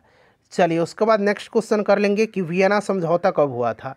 वियना समझौता पूछा जा रहा है कि कब हुआ था, बताइए वियना समझौता कब हुआ था? तो वियना समझौता जो है ये कब हुआ था फ्रेंड्स, बताइए 1815 में हुआ था, ठीक है। चलिए धुरी शक्तियों के अंतर्गत निम्न में से कौन से राष्ट्र सम्मिलित थे धुरी शक्ति में? तो धुरी शक्ति में जर्मनी, जापान, इटली, तो यहाँ पर उपरोक्त सभी यहाँ पर राइट आंसर इसका हो जाएगा, ठीक है ना। चलिए उसके बाद नेक्स्ट क्वेश्चन है हमारा कि 1856 में हुई पेरिस की संधि के प्रमुख प्रावधान थे। ये प्रश्न दोबारा मिल गया। सर्बिया की स्वतंत्रता को स्वीकार किया गया, काला सागर को तटस्थ घोषित किया गया था और रूस ने टर्की की जो ईसाई प्रजा के संरक्षण था उसका अधिकार त्याग दिया था। तो उपरोक्त सभी इसका राइट आंसर हो जाएगा। ये प्रश्न आपको दोबारा मिल गया है। चलिए अब दूसरा चैप्टर आ गया समाजवाद और साम्यवाद। अब बात करते हैं समाजवाद और साम्यवाद की। पहला प्रश्न है कि अप्रैल थीसिस किसने तैयार किया था? अप्रैल थीसिस जो है यह किसने तैयार किया था? बताइए, इंपॉर्टेंट क्वेश्चन है। अप्रैल थीसिस रूस की क्रांति से संबंधित घटना है। देखिए 16 अप्रैल 1917 को 16 अप्रैल 1917 को जो है लेनिन ने रूस में क्रांतिकारी योजना प्रकाशित किया था, जो अप्रैल थीसिस के नाम से जानी जाती है। लेनिन ने किया था, ठीक है, याद रखिएगा। और 1921 में जो है 1921 में लेनिन ने रूस में नई आर्थिक नीति लागू किया था। ये प्रश्न ऑलरेडी जो है बीपीएससी ने पूछ लिया था कि 1921 लेनिन ने नई आर्थिक नीति कब लागू किया था? तो 1921 में, ठीक है।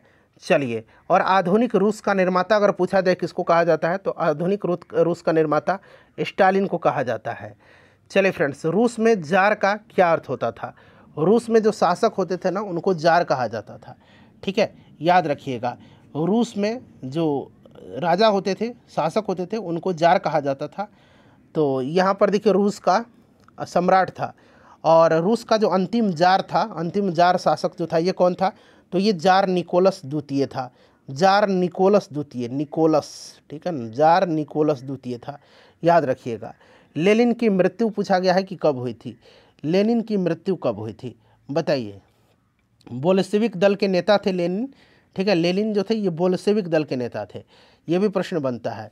तो याद रखिएगा लेनिन की मृत्यु कब हुई थी? तो 1924 में लेनिन की मृत्यु हुई थी, 1924 में हुई थी, ठीक है। चलिए उसके बाद देखिएगा कि प्रश्न आ गया, देखिए प्रश्न यही है ना कि लेनिन ने नई आर्थिक नीति की स्थापना कब किया था? तो मैंने बताया था ना कि 1921 में किया था। ये प्रश्न बीपीएससी के द्वारा पूछा जा चुका है टीचर एग्जाम में।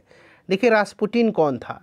रास्पुटिन कौन था बताइए, इसका राइट आंसर क्या होगा फ्रेंड्स? रास्पुटिन कौन था बताइए? रास्पुटिन कौन था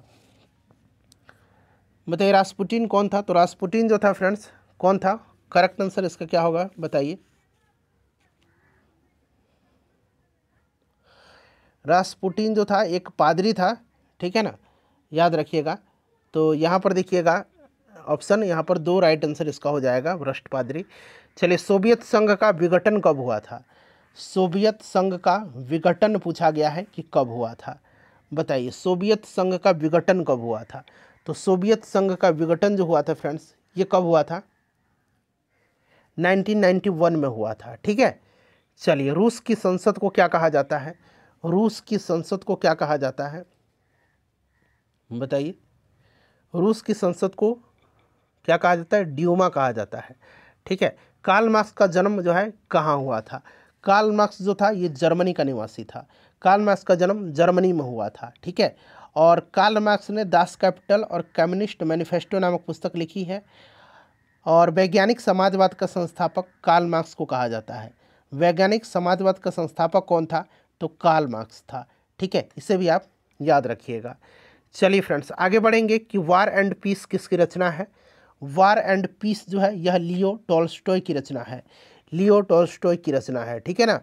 चलिए उसके बाद आगे बढ़ेंगे हम लोग, नेक्स्ट क्वेश्चन कर लेंगे कि नई आर्थिक नीति का जन्मदाता कौन था। तो ये आपका लेनिन थे, ठीक है।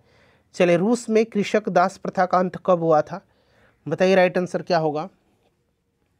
तो इसका करेक्ट आंसर होगा आपका 1861 में, ठीक है ना, 1861 में। चलिए उसके बाद देखिएगा कि चेका क्या था। यहाँ पर देखिए इस तरह से चेका है, ऊपर से थोड़ा सा ये कट गया है।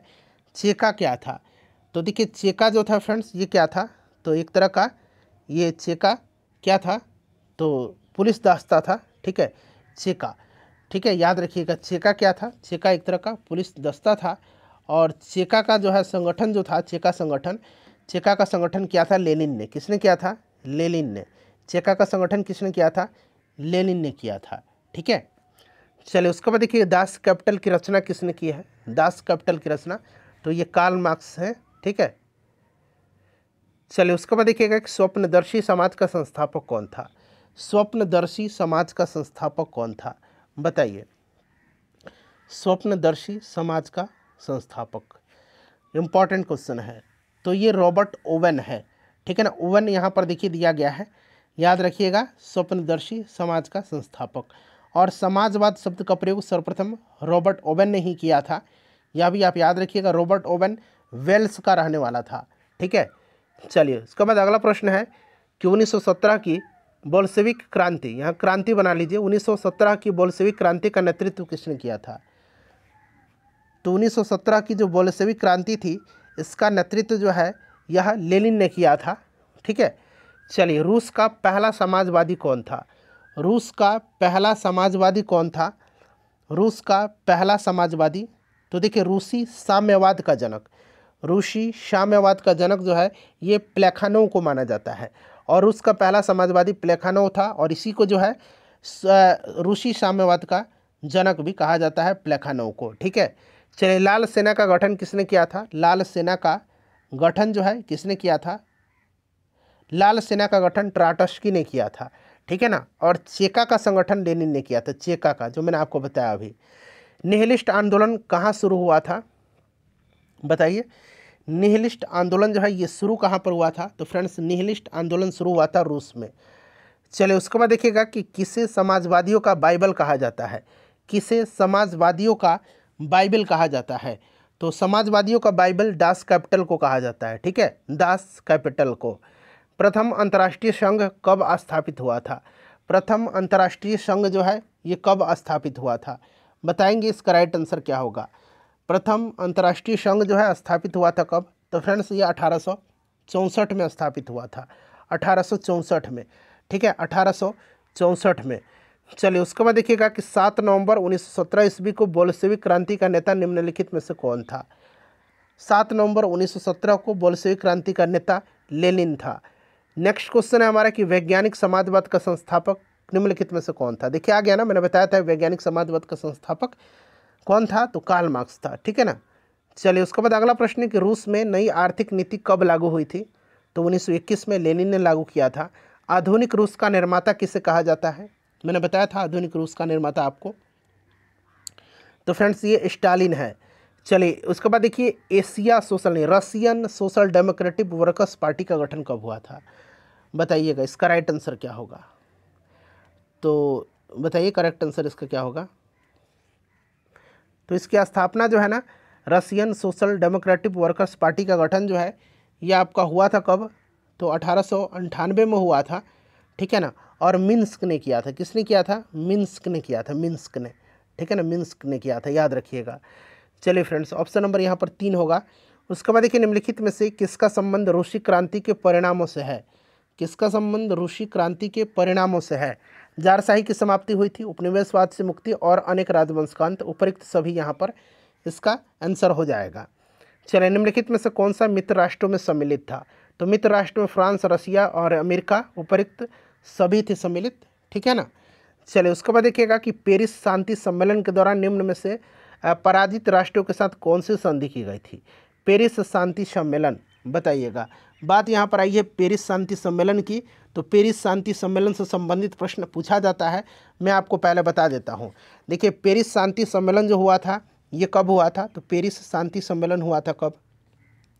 1919 में हुआ था ना, ठीक है ना। और देखिए फ्रेंड्स, इसमें अगर हम बात करते हैं तो इसमें अगर हम बात करें तो अमेरिका के राष्ट्रपति वुडरो विल्सन थे, ब्रिटेन के प्रधानमंत्री लॉयड जॉर्ज थे, फ्रांस के प्रधानमंत्री जॉर्ज क्लेमेंसो भी थे, ठीक है ना। अगर पूछा जाए कि फ्रांस का प्रतिनिधित्व किसने किया था इसमें पेरिस शांति सम्मेलन में, तो जॉर्ज क्लेमेंसो, ब्रिटेन का लॉयड जॉर्ज और अमेरिका के वुडरो विल्सन, ठीक है ना। तो पेरिस शांति सेवर्स की संधि हुई, सेंट जर्मन की संधि और वर्साई की संधि, उपरिक्त सभी यहाँ पर इसका करेक्ट आंसर हो जाएगा, ठीक है। चलिए, किसी भी प्रश्न में डाउट है तो आप लोग प्रश्न संख्या लिख करके कमेंट करिएगा और चैप्टर का नाम जरूर लिखिएगा, वैसे सुविधा होगा मुझे। देखिए, किस संधि के द्वारा ऑटोमन साम्राज्य को विखंडित कर दिया गया? बड़ा ही इंपॉर्टेंट है, ऑटोमन साम्राज्य को विखंडित किया गया था किस संधि के द्वारा? बताइए, राइट आंसर इसका क्या होगा? तो फ्रेंड्स, यह संधि है सेवर्स की संधि। सेवर्स की संधि जो हुई थी फ्रेंड्स, यह या सेब्र की संधि, इस तरह से यह संधि हुई थी 10 अगस्त 1920 को। 10 अगस्त 1920 को यह संधि हुई थी, 10 अगस्त 1920 को, ठीक है, याद रखिएगा। और देखिए फ्रेंड्स, यह तुर्की के साथ हुई थी और प्रथम विश्व युद्ध के बाद तुर्की के साथ यह एक भीषण अपमानजनक संधि थी और इसको मुस्तफा कमाल पाशा ने मानने से इनकार कर दिया था। चलिए, उसके बाद देखिए, चेका का गठन निम्नलिखित में से किसने किया था? तो मैंने आपको बताया था कि चेका का गठन किसने किया था? चेका का गठन किया था लेनिन ने, ठीक है ना। लेनिन राइट आंसर हो जाएगा। देखिए, एक राष्ट्र और एक नेता का नारा किसने दिया था? एक राष्ट्र और एक नेता का नारा दिया था किसने, बताइए? तो फ्रेंड्स, यह नारा दिया था हिटलर ने, ठीक है ना। हिटलर ने दिया था एक राष्ट्र और एक नेता का नारा। चलिए, उसके बाद देखिएगा कि मीन कैंप किसकी आत्मकथा है? तो मीन कैंप मैंने बताया था कि हिटलर की आत्मकथा है। देखिए, विशेषाधिकार अधिनियम यानी कि इनेबलिंग एक्ट के द्वारा जर्मनी में तानाशाही स्थापित कर दी गई। यह अधिनियम कब पारित किया गया? इनेबलिंग एक्ट को पारित कब किया गया था? बताइए, राइट आंसर इसका क्या होगा? इनेबलिंग एक्ट को पारित किया गया था 3 मार्च 1933 को, ठीक है ना। 3 मार्च 1933 को जो है इनेबलिंग एक्ट को पारित किया गया था। क्लियर ना? चलिए, उसके बाद देखिएगा कि अतिजीविता का सिद्धांत निम्नलिखित में से किसके द्वारा दिया गया? अतिजीविता का सिद्धांत जो है यह किसके द्वारा दिया गया था? तो देखिए, अतिजीविता का सिद्धांत बड़ा ही इंपॉर्टेंट है। अतिजीविता का सिद्धांत जो दिया गया था यह दिया गया था हर्बर्ट स्पेंसर के द्वारा। किसके द्वारा दिया गया था? हर्बर्ट स्पेंसर के द्वारा दिया गया था। और यह सिद्धांत आगे चल कर के चार्ल्स डार्विन ने स्पष्ट किया और इसके अनुसार जो है किसी जीव के जीवित रहने की क्षमता पर्यावरण की स्थिति पर निर्भर करती है, ये याद रखिएगा। देखिए, वाइमर संविधान का संबंध निम्नलिखित में से किस देश से है? वाइमर संविधान का संबंध जो है यह जर्मनी से है। किस देश से है फ्रेंड्स? तो ये जर्मनी से है, ठीक है। चलिए, छठा प्रश्न है कि जर्मनी में नाजी दल का उत्थान किसके नेतृत्व में हुआ था? जर्मनी में नाजी दल का उत्थान जो हुआ था यह हिटलर के नेतृत्व में हुआ था। याद रखिएगा, हिटलर के नेतृत्व में हुआ था, ठीक है, हिटलर के नेतृत्व में। चलिए, हिटलर यहाँ पर राइट आंसर हो जाएगा। देखिए, हिटलर की नस्ली सोच निम्नलिखित में से किसके सिद्धांत पर आधारित थी? हिटलर की जो नस्ली सोच थी ये हर्बर्ट स्पेंसर की उत्तरजीविता का जो सिद्धांत था उस पर और चार्ल्स डार्विन दोनों के सिद्धांत पर आधारित था। नेक्स्ट क्वेश्चन है, हिटलर लीग ऑफ नेशन से कब अलग हुआ था? बताइए, हिटलर लीग ऑफ नेशन से कब अलग हुआ था? तो देखिए, हिटलर जो है लीग ऑफ नेशन से अलग हुआ था कब? 1933 में, ठीक है ना। 1933 में हिटलर लीग ऑफ नेशन से अलग हुआ था, 1933 में, याद रखिएगा। चलिए, ऑप्शन में नहीं दिया गया है। निम्नलिखित में से किसका गठन हिटलर के द्वारा किया गया था? हिटलर का गठन जो है इसमें से देखिए, गेस्ताओ एक गुप्तचर राज्य पुलिस था, एसएस अपराध नियंत्रण पुलिस और सुरक्षा सेवा, सभी का गठन किया गया था, ठीक है फ्रेंड्स। चलिए, उसके बाद आगे बढ़ेंगे। नेक्स्ट क्वेश्चन हमारा, इटली के एकीकरण का जनक किसे माना जाता है? इटली के एकीकरण का जनक जो है ये किसको माना जाता है? राइट आंसर इसका क्या होगा, बताइए? तो देखिए, इटली का जो एकीकरण है इसका जनक मैजनी को माना जाता है, ठीक है ना। किसको माना जाता है? इटली के एकीकरण का जनक मेजनी को माना जाता है। और इटली का एकीकरण 1871 में काउंट काबूर ने किया था। ठीक है, चलिए उसके बाद नेक्स्ट क्वेश्चन करेंगे। देखिए, निम्नलिखित में से कौन सा बिस्मार्क की विदेश नीति के सिद्धांत में सम्मिलित नहीं था। ठीक है, तो अपनी विजयों को सुरक्षित करना, यूरोपीय महाद्वीप में शांति व्यवस्था करना और फ्रांस के विरुद्ध और जर्मनी के पक्ष में गुटबंदी करना पंचशील नहीं था। ठीक है ना। चलिए उसके बाद नेक्स्ट क्वेश्चन है कि निम्नलिखित में से किसने वर्ष 1819 में कार्लसवाद अध्यादेश पारित करने हेतु जर्मनी के विद्यालयों, शिक्षकों, छात्रों, समाचार पत्रों एवं पत्रकारों पर कठोर नियंत्रण लगा दिया। तो फ्रेंड्स ये लगा दिया था मेटरनिख ने। किसने? मेटरनिख ने लगा दिया था। बिस्मार्क प्रजा का चांसलर कब बना था? बिस्मार्क प्रसा का चांसलर जो है ये कब बना था? बताइए, राइट आंसर इसका क्या होगा? बिस्मार्क जो था ये प्रसा का चांसलर कब बना था? इंपॉर्टेंट क्वेश्चन है, बताइए इसका राइट आंसर क्या होगा? तो फ्रेंड्स ये बना था, बिस्मार्क प्रसा का चांसलर कब बना था? तो 23 सितंबर 1862 को। 23 सितंबर 1862 को बिस्मार्क जो है यह प्रसा का चांसलर बना था। ठीक है, बिस्मार्क प्रसा का चांसलर कब बना था? तो याद रखिएगा। ठीक है ना। चलिए, बिस्मार्क प्रसा का चांसलर कब बना था, ये प्रश्न पूछा गया था। चलिए उसके बाद देखिएगा, नेक्स्ट क्वेश्चन है हमारा तीसरा अध्याय आ गया, हिंद चीन में राष्ट्रवादी आंदोलन। देखिए, अंकोर वाट का मंदिर कहाँ स्थित है? अंकोर वाट का मंदिर जो है ये कहाँ पर स्थित है फ्रेंड्स? बताइए, राइट आंसर इसका क्या होगा? तो अंकोर वाट का मंदिर कंबोडिया में है ना, आपको भी याद होगा। अंकोर वाट का मंदिर कहाँ पर है? तो फ्रेंड्स ये कंबोडिया में है। ठीक है ना। अंकोर वाट का मंदिर कहाँ पर है? तो फ्रेंड्स ये कंबोडिया में है, यानी कि ऑप्शन नंबर इसका 2 राइट आंसर हो जाएगा। भगवान विष्णु को समर्पित है। जेनेवा समझौता कब हुआ था? जेनेवा समझौता कब हुआ था? बताइए। देखिए, जेनेवा समझौता, ये बात यहाँ पर चैप्टर को पहले देख लीजिएगा। हिंद चीन में राष्ट्रवादी, अब एक जेनेवा समझौता दूसरा है और यहाँ पर दूसरी जेनेवा समझौता की बात की जा रही है। तो ये जेनेवा समझौता हुआ था फ्रांस और वियतनाम के बीच में, और अमेरिकी हस्तक्षेप के कारण यह 1954 में हुआ था। ठीक है ना, इस चीज़ को आप याद रखिएगा। चलिए, हिंद चीन किसका अधीन आते हैं? तो हिंद चीन जो आते थे ये किसका अधीन आते थे? तो फ्रेंड्स ये फ्रांस का अधीन। और हिंद चीन में कौन कौन से देश सम्मिलित थे, ये भी प्रश्न बनता है। तो हिंद चीन में थे लाओस, कंबोडिया और वियतनाम। हिंद चीन में कौन सा देश सम्मिलित नहीं था? तो चाइना इसमें सम्मिलित नहीं था। ठीक है ना। कौन कौन से देश आते हैं? लाओस, कंबोडिया और वियतनाम। याद रखिएगा, काफ़ी इंपॉर्टेंट है। कंबोडिया का पुराना नाम क्या था? कंबोडिया का पुराना नाम कंपूचिया था। हिंद चीन में बसने वाले फ्रांसीसी क्या कहे जाते थे? हिंद चीन में बसने वाले जो फ्रांसीसी थे वो क्या कहे जाते थे? तो फ्रेंड्स उनको फोलोन कहा जाता था। देखिए, इंडो चाइना किस देश का उपनिवेश था? इंडो चाइना किस देश का उपनिवेश था? तो फ्रेंड्स ये फ्रांस के उपनिवेश थे। ठीक है। चलिए, हो ची मिन्ह का शाब्दिक अर्थ क्या होता है? हो ची मिन्ह का, तो इसका शाब्दिक अर्थ पथ प्रदर्शक होता है। क्या होता है? पथ प्रदर्शक होता है। ठीक है। चलिए उसके बाद देखिएगा कि लाल खामेर सेना का गठन किसने किया था? लाल खामेर सेना का गठन किसने किया था? तो फ्रेंड्स इसका गठन किया था सिहानुक ने। ठीक है ना। किसने किया था? नरोत्तम सिहानुक ने किया था। नरोत्तम सिहानुक। चलिए, नरोत्तम सिहानुक कहाँ के राजा थे? नरोत्तम सिहानुक, तो नरोत्तम सिहानुक जो थे ये राजा थे कंबोडिया के। नेक्स्ट क्वेश्चन है कि the history of the loss of Vietnam, important है ये। ठीक है ना। The history of the loss of Vietnam किसने लिखा है? तो फ्रेंड्स इसको लिखा है किसने? फान बोई चाउ ने। याद रखिएगा। देखिए, माई ली गांव की घटना कहाँ की है, कहाँ हुई थी? माइली गांव की घटना जो है कहाँ हुई थी? माइली गांव की घटना हुई थी दक्षिणी वियतनाम में। कहाँ पर? दक्षिणी वियतनाम में। अच्छा, वियतनाम का एकीकरण जो है कब हुआ था? तो 1975। ठीक है ना। बहुत लोग 1976 भी कहेंगे, लेकिन 1975 ध्यान रखिएगा, बहुत जगह बुक में 1975 भी दिया गया है। चलिए उसके बाद देखिएगा कि बाओदाई कहाँ के शासक थे? तो बाओदाई शासक थे दक्षिणी वियतनाम के। उसके बाद देखिए, हुआ हुआ आंदोलन के नेता कौन था? हुआ हुआ आंदोलन की शुरुआत जो है कब हुई थी, ये भी याद रखिएगा।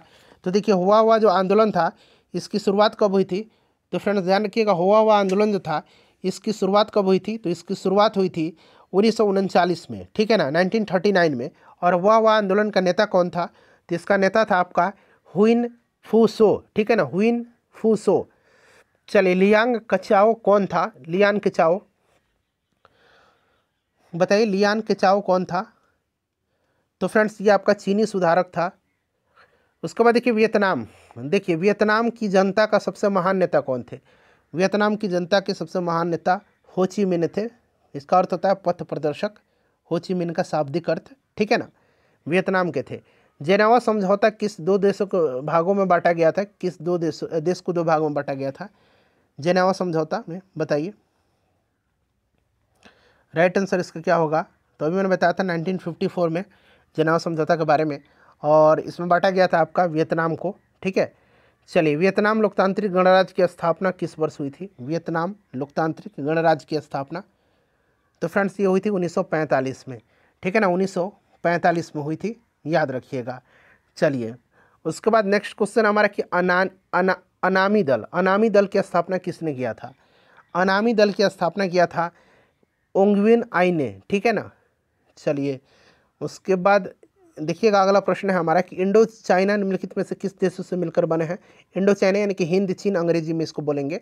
तो मैंने बताया था लाओस, वियतनाम और कंबोडिया। लाओस, वियतनाम और कंबोडिया, ऑप्शन नंबर ए यानी कि एक यहाँ पर राइट आंसर हो जाएगा इसका, ठीक है। चलिए, देखिए हुआ आंदोलन जो था इसकी शुरुआत कब हुई थी? हुआ आंदोलन का सबसे महान नेता मैंने बताया था कौन था आपको? हुआ आंदोलन का नेता कौन था? तो हुआ आंदोलन का नेता हुइन फू सो था, और यह हुआ आंदोलन 1939 में हुआ था, ठीक है ना। चलिए, अब आगे बढ़ेंगे, नेक्स्ट क्वेश्चन कर लेंगे। देखिए, अगला प्रश्न हमारा है कि रिवॉल्यूशनरी सोसाइटी दुई तान होई नामक पार्टी का गठन किसने किया था? रिवॉल्यूशनरी सोसाइटी का गठन किसने किया था? तो फ्रेंड्स, इसका गठन किया था फान बोईचाओ ने, ठीक है ना। चलिए, 1868 में स्कॉलर्स रिवोल्ट, विद्वानों का विद्रोह किसके विरुद्ध चलाया गया था? 1868 में हुआ था यह स्कॉलर्स रिवोल्ट, यानी कि विद्वानों का विद्रोह किसके विरुद्ध चलाया गया था? तो फ्रेंड्स, ये चलाया गया था किसके विद्रोह में? तो ईसाई धर्म के प्रचार के खिलाफ। एक मिनट रुक जाइए, ईसाई धर्म के प्रचार के खिलाफ भी था और फ्रांसीसी कब्जे के, दोनों के खिलाफ था, ठीक है।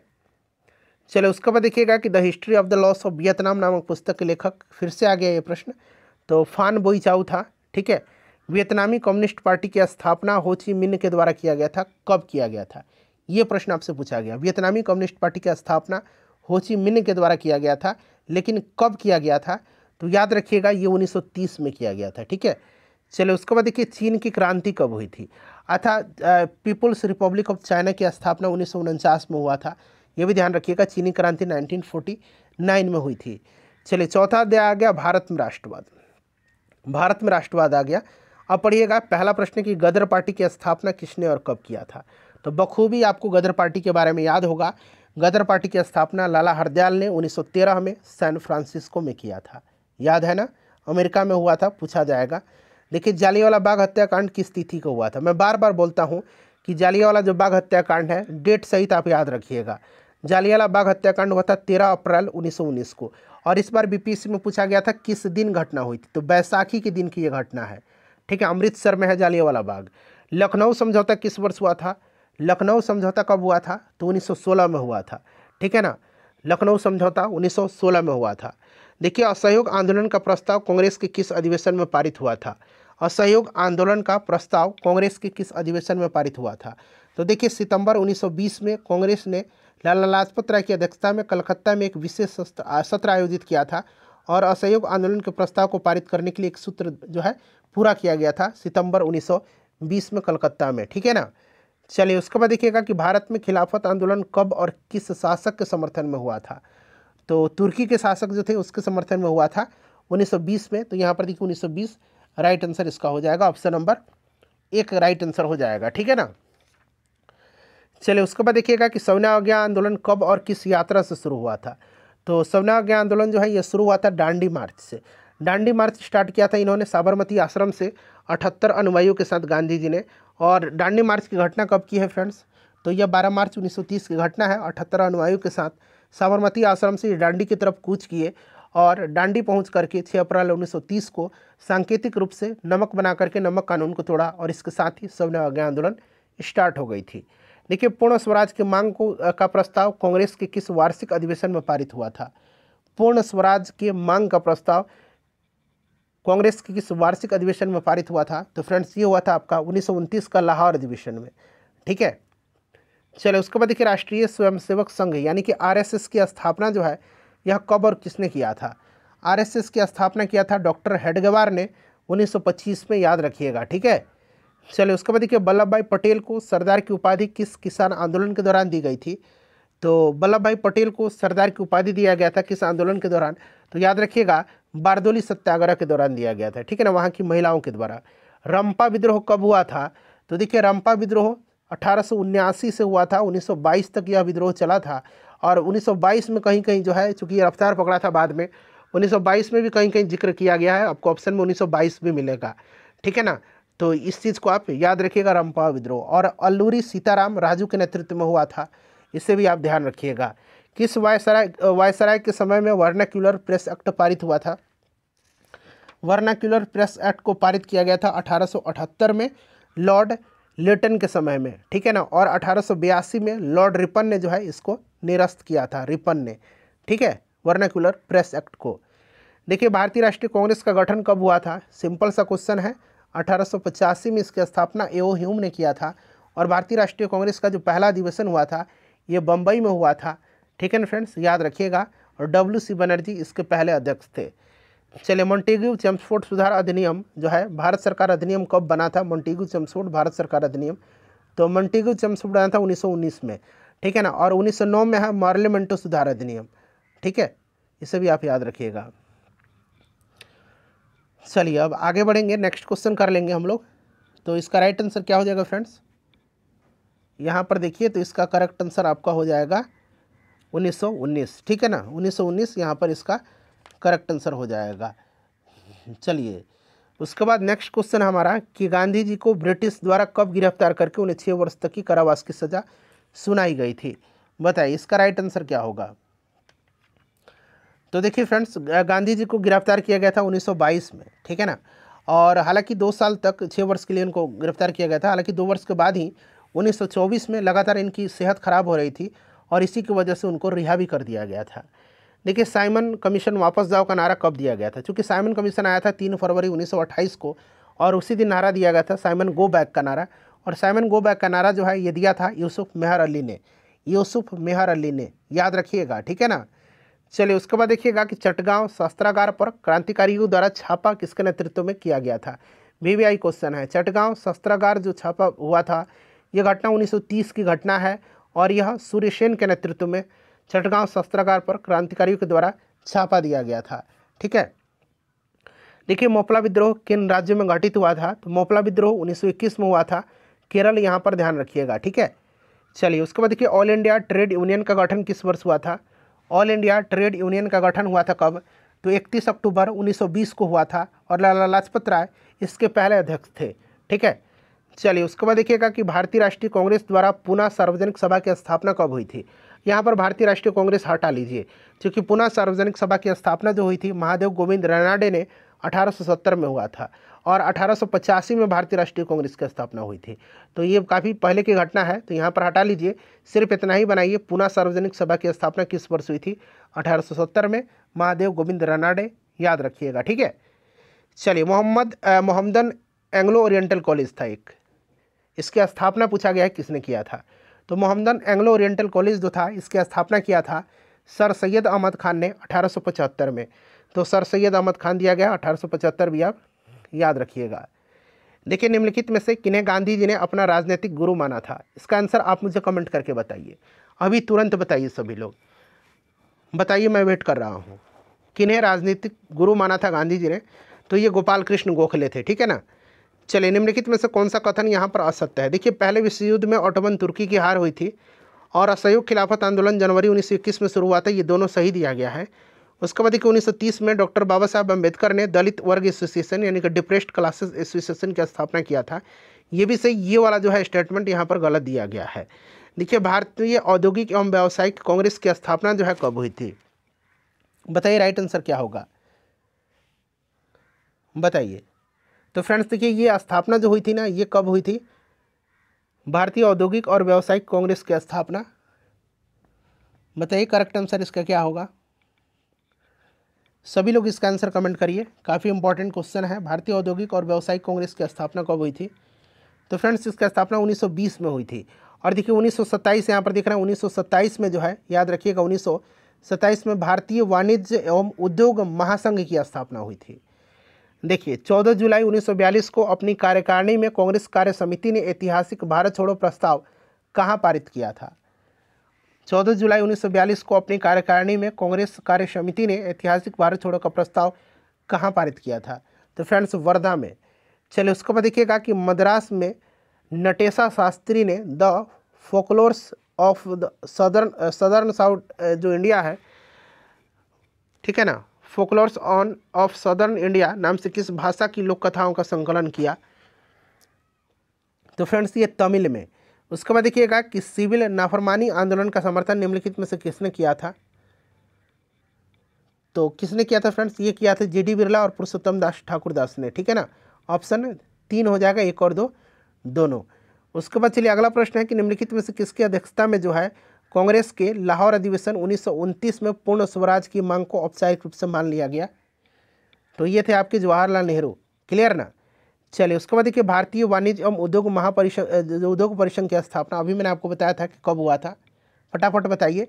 भारतीय वाणिज्य एवं उद्योग परिसंघ की स्थापना या महासंघ की स्थापना 1930 में, ठीक है। 1 मिनट रुकिए, 1927 में, अभी मैंने आपको बताया था। चलिए निम्न में से किस नेता ने भारत छोड़ो आंदोलन में सक्रिय भागीदारी निभाई थी? तो इसमें से सभी लोग जो थे ये सक्रिय भूमिका निभाई थी। चलिए भारतीय अनुबंधित श्रमिकों को निम्न में से कहाँ ले जाया जाता था? तो इनको ले जाया जाता था फिजी में भी, मॉरिशस में भी, और जो कैरेबियन जो यहाँ पर आइलैंड है वहाँ पर भी ले जाया जाता था। तो उपरोक्त सभी राइट आंसर होगा यहाँ पर। चलिए 5वां अध्याय आ गया अर्थव्यवस्था और आजीविका, ठीक है ना, अर्थव्यवस्था और आजीविका। अब देखिए प्रश्न है कि स्पिनिंग जेनी का आविष्कार कब हुआ था? चूँकि देखिए स्पिनिंग जेनी आया था ना जब औद्योगिक क्रांति शुरू हुई थी, तो इस मशीन ने किया था क्या, दरअसल कटाई की जो प्रक्रिया थी, सूत काटने की, कटाई की प्रक्रिया को तेज कर दिया था, और इससे क्या हुआ कि श्रम की मांग कम हो गई थी। स्पिनिंग जेनी का आविष्कार जो है जेम्स हरग्रीव्स ने किया था 1764-65 में, ठीक है ना। 1764-65 में इन्होंने किया था जेम्स हरग्रीव्स ने। यहाँ पर 1764-65 नहीं दिया गया है आंसर। देखिए स्वदेशी आंदोलन कब शुरू हुआ था? तो बंगाल विभाजन के प्रत्युत्तर में स्वदेशी आंदोलन शुरू हुआ था। और देखिए आपको याद होगा कि 7 अगस्त 1905 को जो है कलकत्ता के टाउन हॉल में स्वदेशी आंदोलन चलाने की घोषणा किया गया था। 1905 यहाँ पर राइट आंसर होगा। देखिए औद्योगिक कुटीर उद्योग को प्रोत्साहन कब दिया गया था? तो कुटीर उद्योग को प्रोत्साहन दिया गया था 6 अप्रैल 1948 को। आगे आपको मिलेगा 6 अप्रैल 1948, इनमें से 6 अप्रैल 1948 कहीं भी नहीं दिया गया है, ठीक है ना, 6 अप्रैल 1948 को, ठीक है। और स्वतंत्रता प्राप्ति के बाद भारत सरकार ने 6 अप्रैल 1948 को ही अपनी पहली औद्योगिक नीति घोषित किया था। इसे तत्कालीन उद्योग मंत्री डॉक्टर श्यामा प्रसाद मुखर्जी ने संसद में प्रस्तुत किया था, ठीक है। इसे भी आप याद रखिएगा। चलिए ब्रिटिश सरकार की नीति क्या थी? ब्रिटिश सरकार की नीति क्या थी? तो देखिए ब्रिटिश सरकार की जो नीति थी यह स्पष्ट है, इसमें से कौन सी थी बताइए? तो ये थी भारत में विदेशी वस्तुओं का आयात करना, ठीक है ना। चलिए उसके बाद नेक्स्ट क्वेश्चन है कि 1917 में भारत में जूट मिल पहली बार किस शहर में स्थापित हुआ था? तो जूट मिल जो है ये स्थापित कहाँ पर हुआ था? कलकत्ता में, ठीक है ना, कलकत्ता यहाँ पर इसका राइट आंसर होगा। चलिए उसके बाद देखिएगा कि भारत में Tata hydro electric power station की स्थापना कब हुई थी? तो फ्रेंड्स ये 1910 में हुई थी, याद रखिएगा। उसके बाद देखिए इंग्लैंड में सभी स्त्री और पुरुषों को वयस्क मताधिकार कब प्राप्त हुआ था? तो 1918 में प्राप्त हुआ था। कब? 1918 में प्राप्त हुआ था, ठीक है, याद रखिएगा। चलिए भारत के लिए पहला फैक्ट्री एक्ट कब पारित हुआ था? तो भारत के लिए पहला फैक्ट्री एक्ट जो है यह पारित हुआ था 1881 में, लॉर्ड रिपन के समय में पहला कारखाना अधिनियम पारित हुआ था, ठीक है। चलिए उसके बाद देखिए भारत में कोयला उद्योग कब प्रारंभ हुआ था? भारत में कोयला उद्योग प्रारंभ हुआ था 1914 में। उसके बाद देखिए वाष्प इंजन की खोज किसने किया था? वाष्प इंजन की खोज किया था जेम्स वाट ने। यहाँ देखिए जॉन के भी दिया गया है, जॉन के ने फ्लाइंग शटल का आविष्कार किया था। सैमुअल क्रॉम्पटन जो है, सैमुअल क्रॉम्पटन ने इन्होंने स्पिनिंग म्यूल का आविष्कार किया था, और जेम्स हरग्रीव्स ने स्पिनिंग जेनी का आविष्कार किया था, और इन्होंने स्पिनिंग म्यूल का आविष्कार किया था क्रॉम्पटन साहब ने। चलिए Tata iron and steel company की स्थापना कब हुई थी? तो फ्रेंड्स इसकी स्थापना हुई थी 1907 में, ठीक है, 1907 में। चलिए सर्वप्रथम सूती कपड़े की मिल की नींव भारत के किस शहर में डाली गई थी? बताइए राइट आंसर क्या होगा? तो यहाँ पर करेक्ट आंसर बम्बई हो जाएगा। देखिए 1955 में भिलाई इस्पात कारखाने की स्थापना किस देश की मदद से किया गया था? तो भिलाई इस्पात कारखाना जो है ये कहाँ पर है? छत्तीसगढ़ में है। सोवियत संघ के, तो यहाँ पर देखिए रूस दिया गया है, ठीक है ना। चलिए उसके बाद नेक्स्ट क्वेश्चन है हमारा कि विश्वव्यापी आर्थिक मंदी कब हुई थी। कई बार मैंने आपको बता दिया, ठीक है, 1929 में, ठीक है ना फ्रेंड्स। चलिए उसके बाद देखिए पंजाब नेशनल बैंक की स्थापना कब हुई थी। पंजाब नेशनल बैंक की स्थापना 1894 में हुई थी। चलिए अगला प्रश्न है कि लंदन में श्रमिक संघ ने कब चार्टिस्ट आंदोलन शुरू किया था। तो चार्टिस्ट आंदोलन इंग्लैंड में हुआ था, ठीक है ना, इस चीज़ को आप ध्यान रखिएगा। और ये शुरू हुआ था कब, तो 1838 में चार्टिस्ट आंदोलन, ठीक है। चलिए फ्रेंड्स अगला प्रश्न है कि ट्रेड यूनियन एक्ट कब पारित हुआ था। ट्रेड यूनियन एक्ट पारित कब हुआ था। ट्रेड यूनियन एक्ट पारित हुआ था 1926 में, 1926 में। देखिए औद्योगिक नीति के द्वारा किस वर्ष लघु एवं कुटीर उद्योग को प्रोत्साहन दिया गया। तो मैंने बताया था 6 अप्रैल 1948 को। देखिए ऑप्शन में है 6 अप्रैल 1948 को, ठीक है। केंद्र सरकार ने कब राष्ट्रीय श्रम आयोग की स्थापना किया था। कब किया था राष्ट्रीय श्रम आयोग की स्थापना, बताइए, राइट आंसर इसका क्या होगा। तो देखिए ये जो अधिनियम था 1962 में हुआ था, और कहीं के आपको 1966 में मिलता है कि श्रम आयोग का गठन किया गया था, लेकिन अधिनियम 1962 में अधिनियमित किया गया था इसको। चलो उसके बाद देखिएगा कि भारत छोड़ो आंदोलन कब हुआ था। भारत छोड़ो आंदोलन कब हुआ था, सिंपल सा क्वेश्चन है, 1942 में। उसके बाद देखिए कोरावा, कराचा और यरुकुला जैसे घुमंतु समुदाय का संबंध निम्नलिखित में से किससे है, बताइए, राइट आंसर इसका क्या होगा। तो फ्रेंड्स ये मद्रास प्रेसिडेंसी से संबंधित है। चलिए उसके बाद देखिए निम्नलिखित में से किसे ब्रेटन वुड ट्विन के नाम से जाना जाता है। ब्रेटन वुड ट्विन के नाम से जाना जाता है। तो फ्रेंड्स देखिए ब्रेटन वुड जो सम्मेलन हुआ था ना, इसके बारे में जान लीजिएगा। देखिए न्यू हैम्पशायर में हुआ था ब्रेटन वुड्स 1944 में, और ब्रेटन वुड ट्विन के नाम से जाना जाता है किसको, तो इंटरनेशनल मॉनेटरी फंड और वर्ल्ड बैंक को जाना जाता है, ठीक है। चलिए उसके बाद नेक्स्ट क्वेश्चन कर लेंगे कि रिंडरपेस्ट नामक बीमारी का संबंध निम्नलिखित में से किससे है। तो मवेशियों से है। देखिए विश्व बैंक और IMF ने कब से औपचारिक रूप से कार्य करना शुरू किया। तो इन्होंने 1947 से औपचारिक रूप से कार्य करना प्रारंभ किया। चलिए देखिए अर्थशास्त्रियों ने अंतर्राष्ट्रीय आर्थिक विनिमय में 3 तरह के प्रभावों का उल्लेख किया है, इसमें सम्मिलित कौन सा है। तो व्यापार, श्रम और पूंजी, यही 3 है, उपरोक्त सभी राइट आंसर होगा इसका।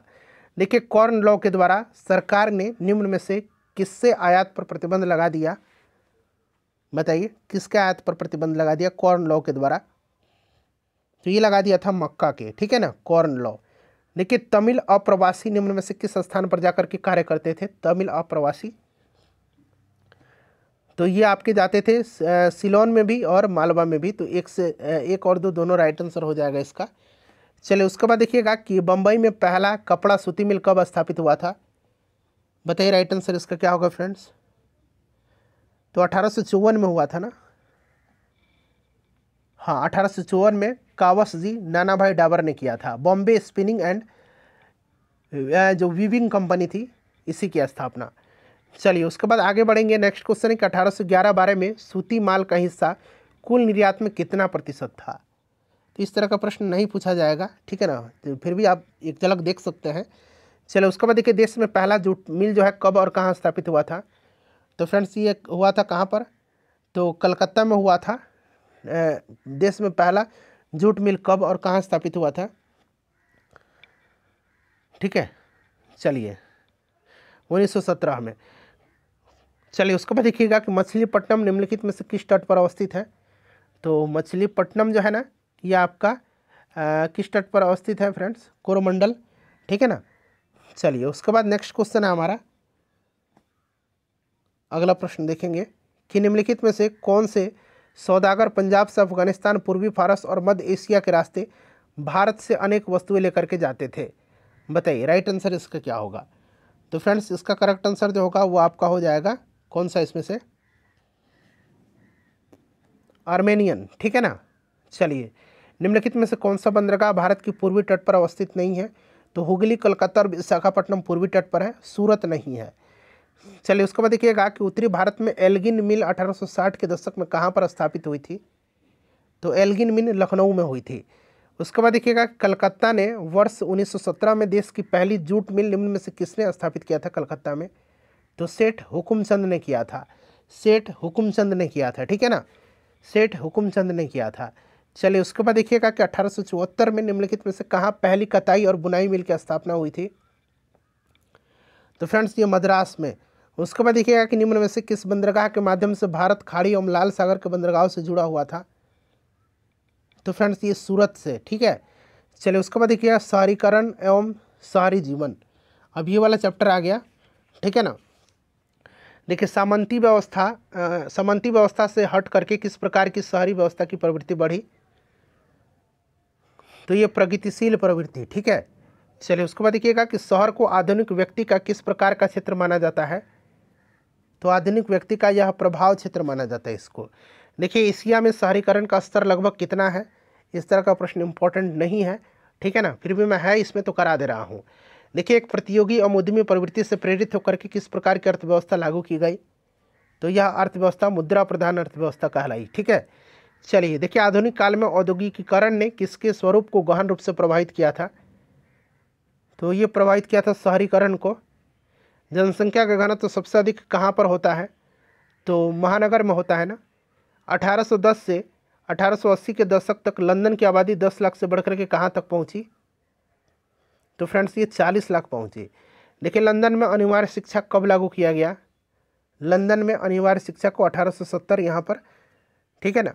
चलिए कौन सा सामाजिक वर्ग बुद्धिजीवी वर्ग के रूप में उभर करके आया? करेक्ट आंसर इसका क्या होगा? तो फ्रेंड्स ये मध्यम वर्ग है, ठीक है। चलिए उसके बाद देखेंगे नेक्स्ट क्वेश्चन हमारा कि पूंजीपति वर्ग के द्वारा किस वर्ग का शोषण किया गया? तो श्रमिक वर्ग का शोषण किया गया। चलिए उसके बाद नेक्स्ट क्वेश्चन है हमारा कि विश्व की सबसे पहले भूमिगत रेल का उद्घाटन कब किया गया था? तो विश्व की जो भूमिगत रेल है इसका उद्घाटन 10 जनवरी 1863 को किया गया था लंदन में। चलिए उसके बाद नेक्स्ट क्वेश्चन हमारे कि गोलघर का निर्माण कब किया गया? बताइए गोलघर का निर्माण कब किया गया? देखिए गोलघर का निर्माण जो है ना, ये गोलघर का निर्माण किया गया था कब? तो चूंकि ये निर्माण कार्य गोलघर का शुरू हुआ था 1784 में और ये जाकर के पूरा हुआ 1786 में, ठीक है ना। और जो ब्रिटिश इंजीनियर और डिजाइनर था जॉन गास्टिन, इसी ने इसका ढांचा तैयार किया था। बिहार और उड़ीसा को बंगाल से पृथक राज्य का दर्जा कब प्राप्त हुआ था? बिहार और उड़ीसा को बंगाल से 1912 में, और बिहार और उड़ीसा अलग हुए थे 1936 में, और झारखंड अलग हुआ था बिहार में 15 नवंबर सन 2000 को। चलिए मौर्यकालीन राज्य प्रसाद का अवशेष पटना में कहाँ से प्राप्त हुआ है? तो ये कुम्हरार से प्राप्त हुआ है। उसके बाद देखिए 20वीं शताब्दी के शुरुआत में कितने प्रतिशत लोग शहर में रहते थे? ये सब कोई प्रश्न नहीं है, इस तरह से प्रश्न नहीं पूछा जा सकता है। लंदन में कब से फैक्ट्री कानून के बाद बच्चों को औद्योगिक कामों से बाहर रखने की व्यवस्था की गई? तो फ्रेंड्स ये 1902 से। देखिए किसके शासनकाल के समय पटना नगर का एक प्रमुख व्यापारी केंद्र बन चुका था? पटना नगर एक प्रमुख व्यापारी केंद्र किसके शासनकाल के समय में बना था? तो फ्रेंड्स ये बना था आपके अकबर के समय में, ठीक है। चलिए उसके बाद देखिएगा कि अफीम का व्यापार बड़ी मात्रा में किन राज्यों से होता था? तो अफीम का व्यापार जो होता था ये होता था बंगाल से, ठीक है ना। चलिए उसके बाद देखिएगा कि मेगास्थनीज द्वारा रचित पुस्तक का नाम क्या है?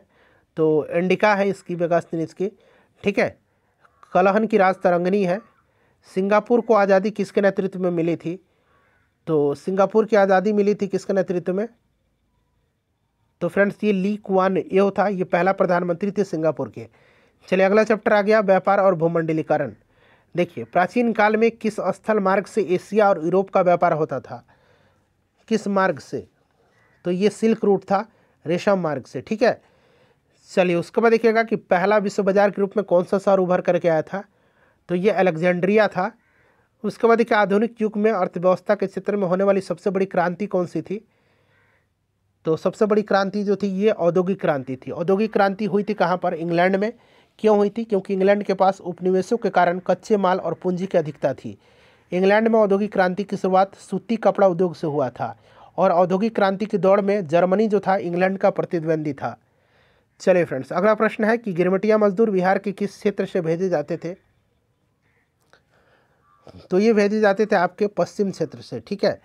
चलिए उसके बाद देखिएगा कि विश्व बाजार का विस्तार आधुनिक काल में किस समय से आरंभ हुआ था?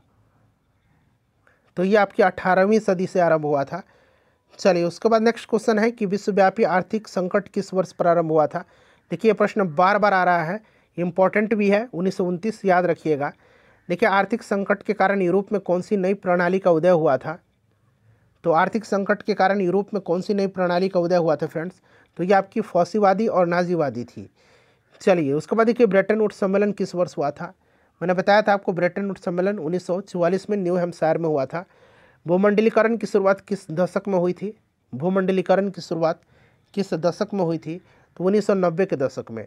चलिए दूसरा महायुद्ध जो था उसके बाद यूरोप में कौन सी संस्था का उदय आर्थिक दुष्प्रभाव को समाप्त करने के लिए हुआ था?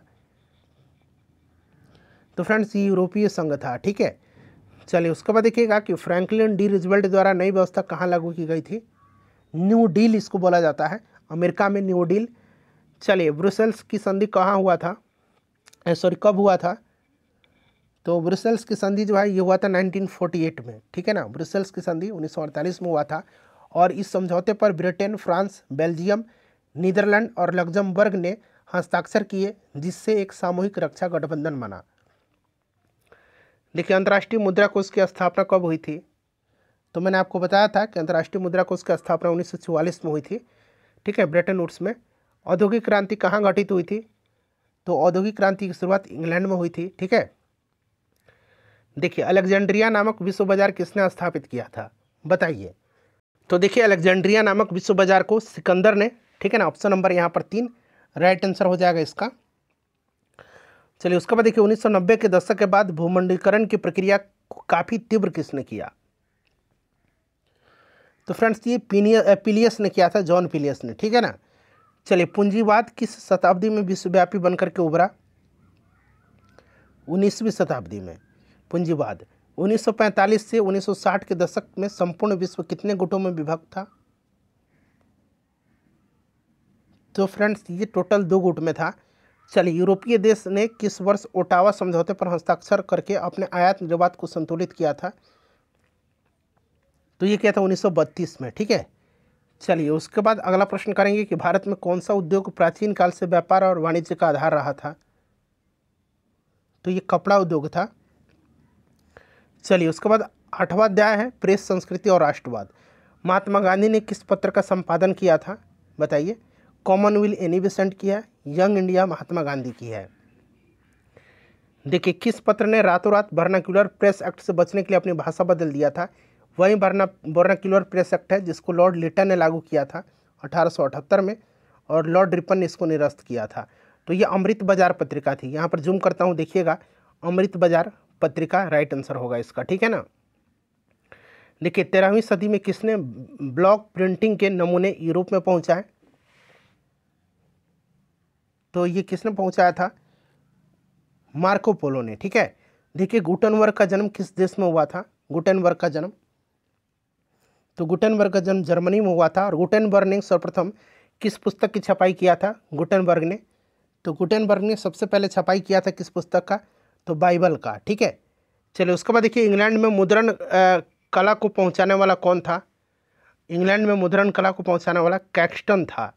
किसने कहा था कि मुद्रण ईश्वर की दी हुई महानतम देन है, सबसे बड़ा तोहफा है? किसने कहा था? तो फ्रेंड्स ये मार्टिन लूथर ने कहा था। चलिए उसके बाद देखिएगा कि रूसो कहाँ का दार्शनिक था? रूसो कहाँ का दार्शनिक था? तो रूसो जो था ये फ्रांस का दार्शनिक था। और रूसो की रचना सोशल कॉन्ट्रैक्ट, याद रखिएगा, सामाजिक अनुबंध हिंदी में बोलते हैं, सोशल कॉन्ट्रैक्ट। विश्व में सर्वप्रथम मुद्रण की शुरुआत कहाँ हुई थी? सर्वप्रथम विश्व में मुद्रण की शुरुआत तो ये चाइना में हुआ था। उसके बाद देखिए किस देश की सिविल सेवा परीक्षा ने मुद्रित पुस्तकों की मांग बढ़ाई थी?